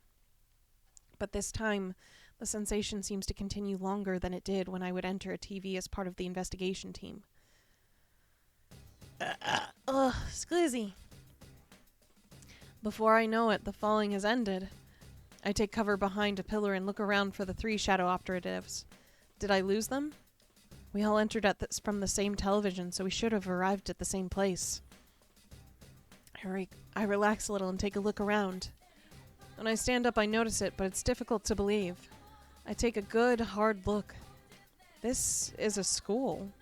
And not only that, but... Yasogami High School? What's going on? This is the gate to the school I attend. The familiar school building is inside. But there's something unfamiliar out in front. There's a stack of strange monitors. They're all displaying the word P1 Grand Prix. This place looks like the real world, but there's something warped about it. It feels like the world is dangerous again.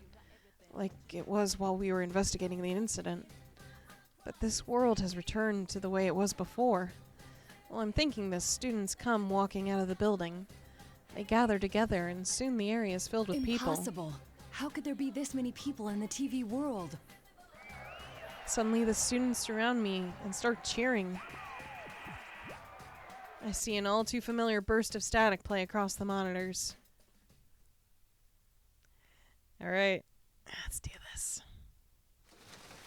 Rivals.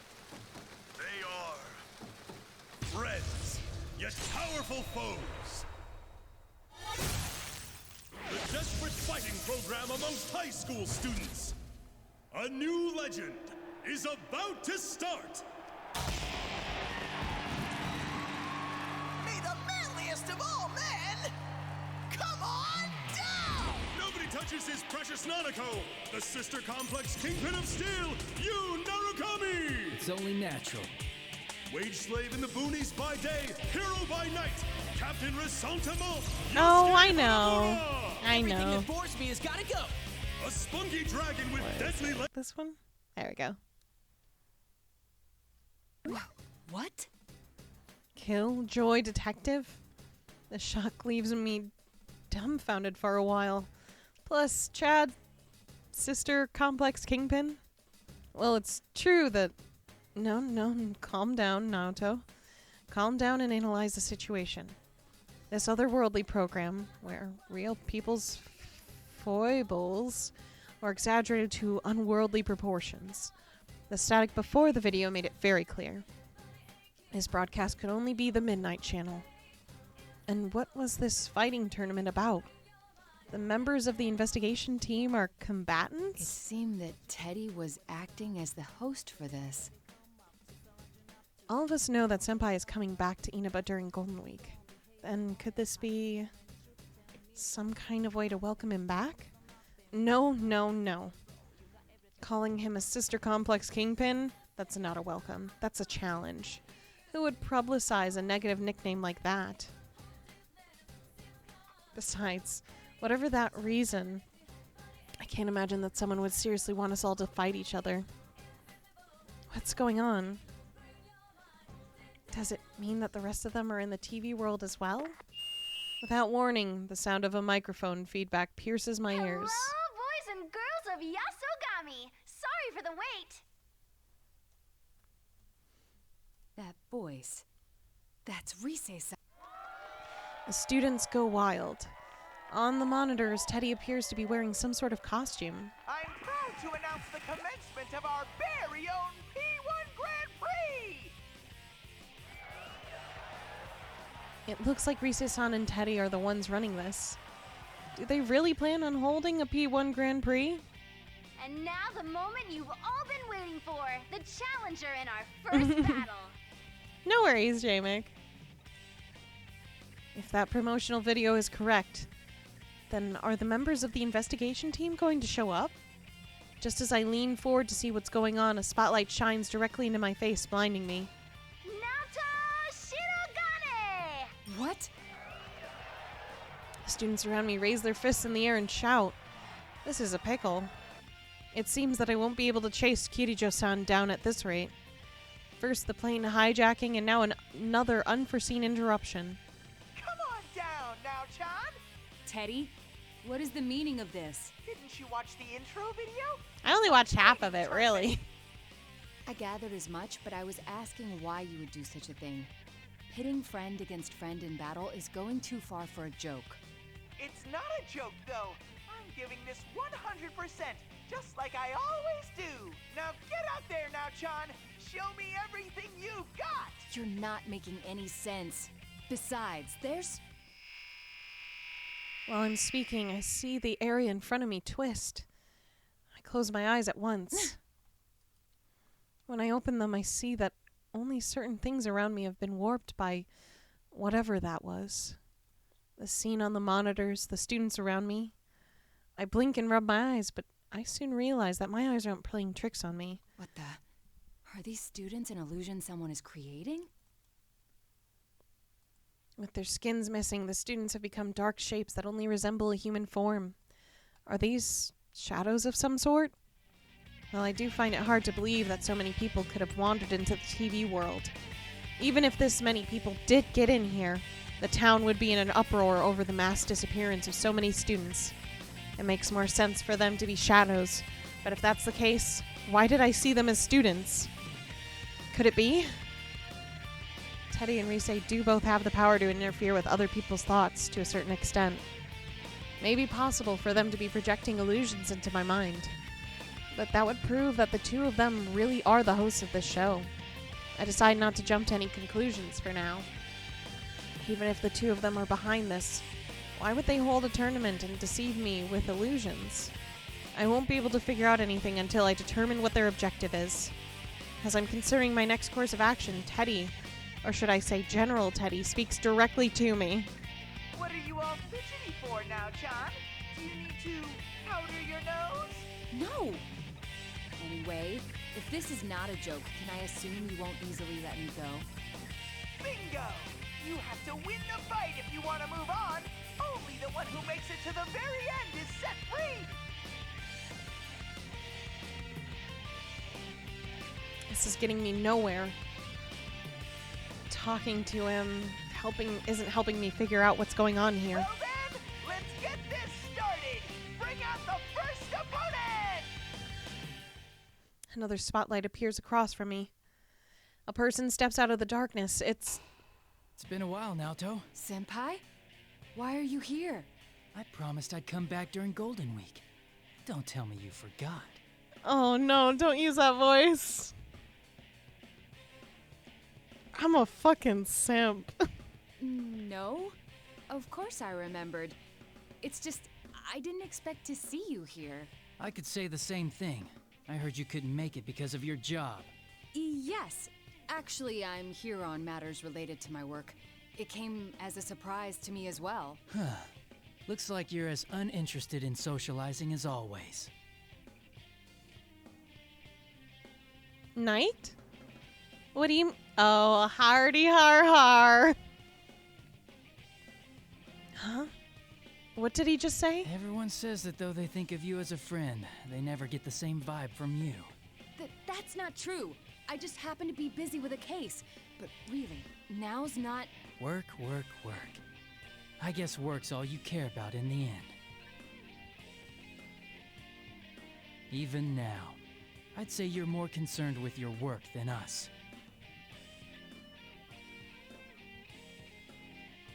I get it. Hanging out with people outside work is a burden for you.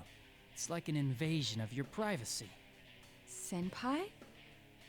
He's not the type of person to speak so proudly of others, is he? Is this an illusion, too? Relax. I'll help get you knocked out of the tournament so you can get back to the work you love so much. Izanagi with that cock piece! He summons his persona. What? Are you serious? Senpai attacked me with his persona. That wasn't an illusion, it was real. If he'd hit me, I would have been seriously hurt. But now I know something. He's clearly not in his right mind right now. The leader of the investigation team I knew would never, under any circumstance, hurt his friends. What a reunion this is turning into. If I must fight you, I will.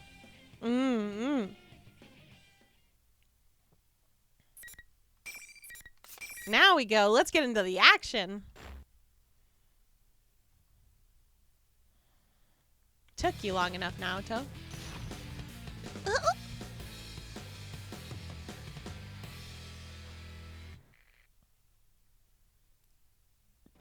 Finally.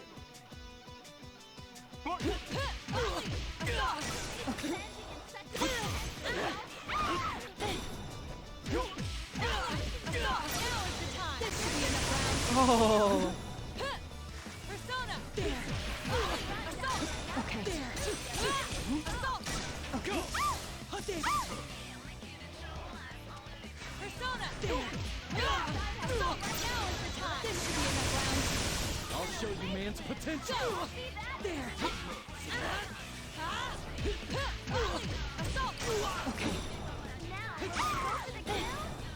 There.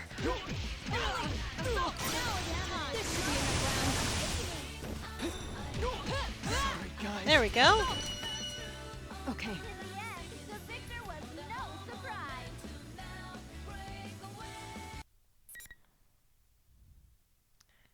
Is that true? What is that? Is that what those 5 bullet thing was? Is it like literally like, oh my god, she's got a gun kind of thing?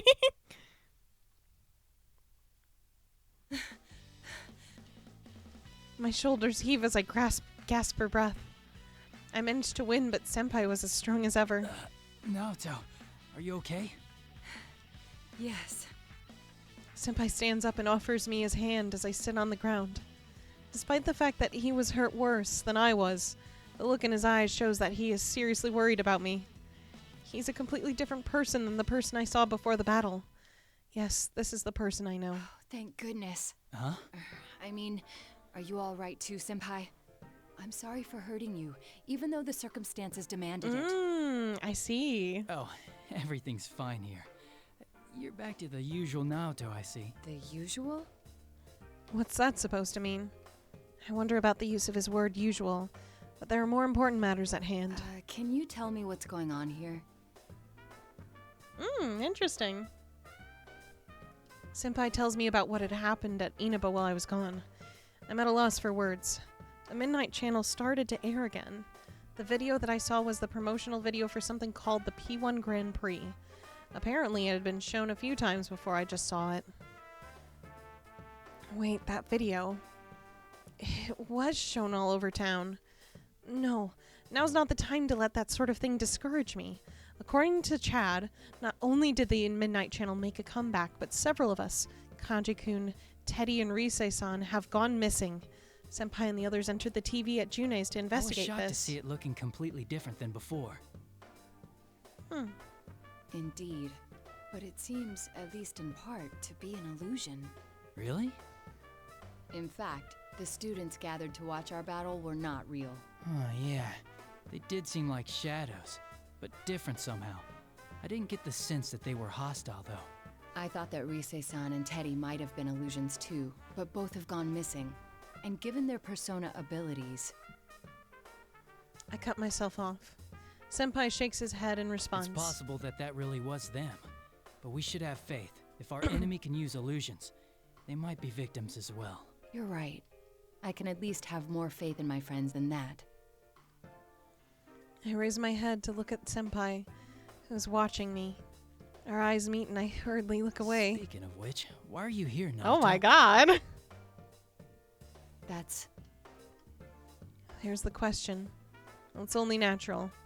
But I'm here on business, not anything personal. I cannot disclose the details of my investigation.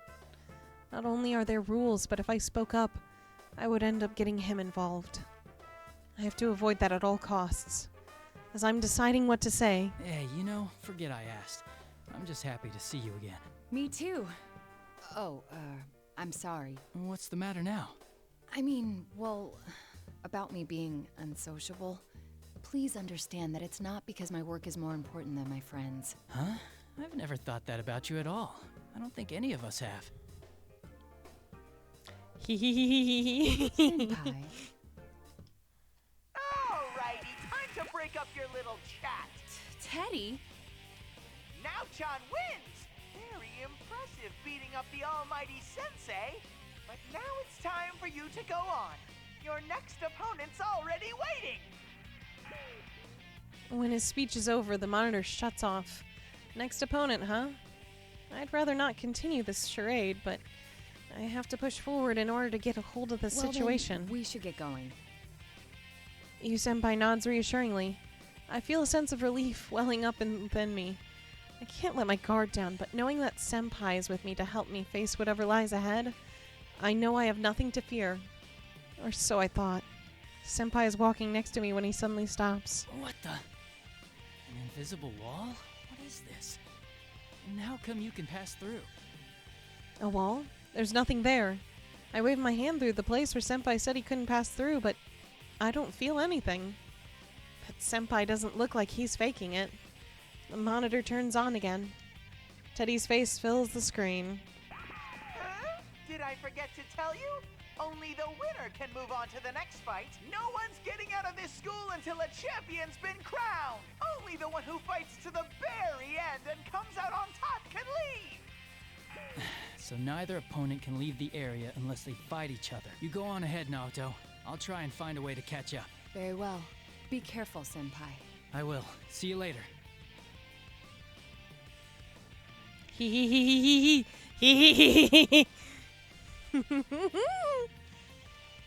I'm hesitant to leave Senpai behind, but it can't be helped. I'd like to try to destroy the wall, but there's nothing I can do if I can't touch it. With Senpai smiling at me, I decide to go on ahead. I couldn't cuck kanji. It's just, I can't do that to my best friend. It looks like no matter how many people I'll fight, I'll have to progress myself.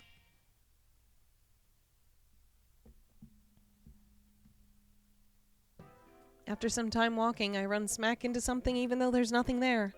I didn't understand what was going on at first, but I soon come to realize something. So this is one of those invisible walls Senpai was talking about.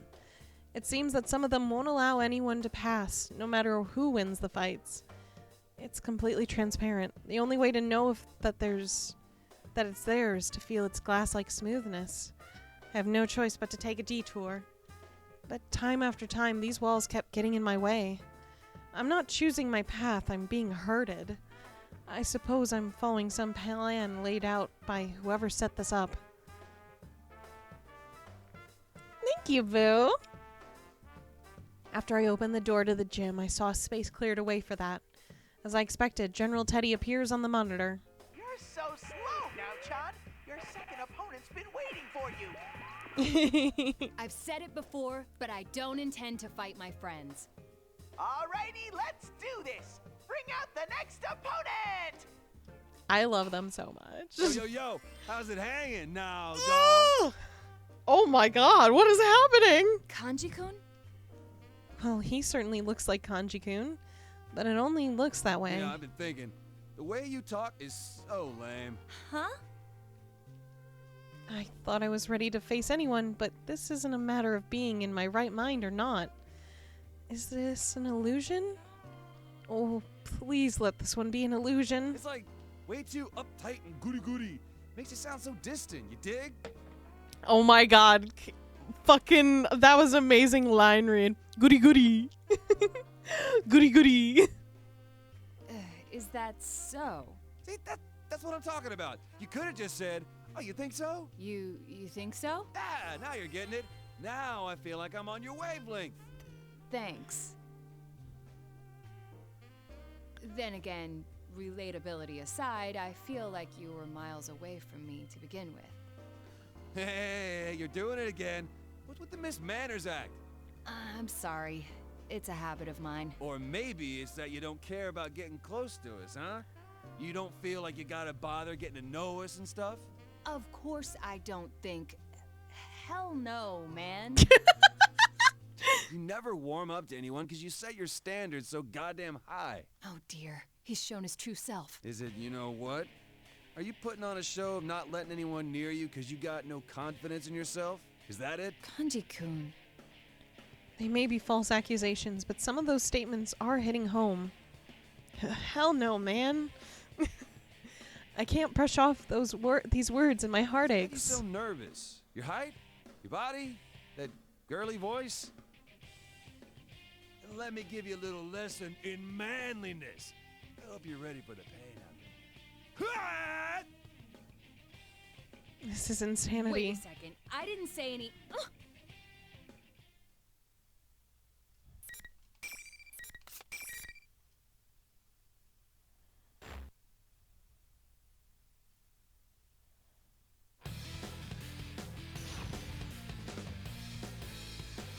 Let's beat up Kanji-kun.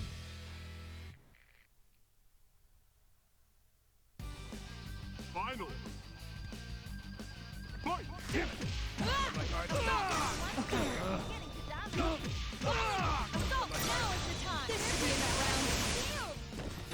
There.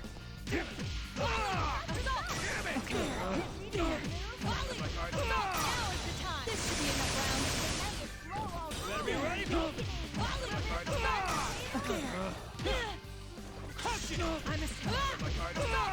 Okay. Nothing. Okay.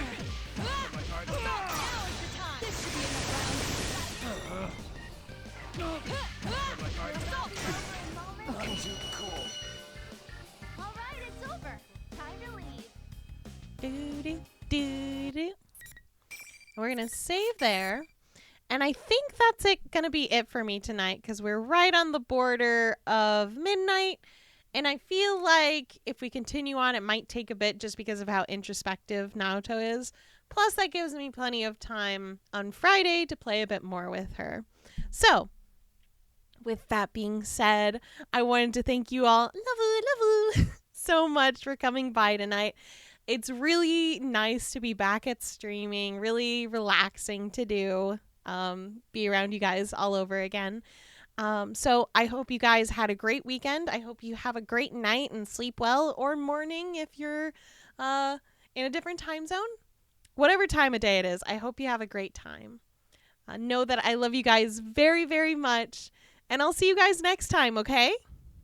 Night-night, everyone!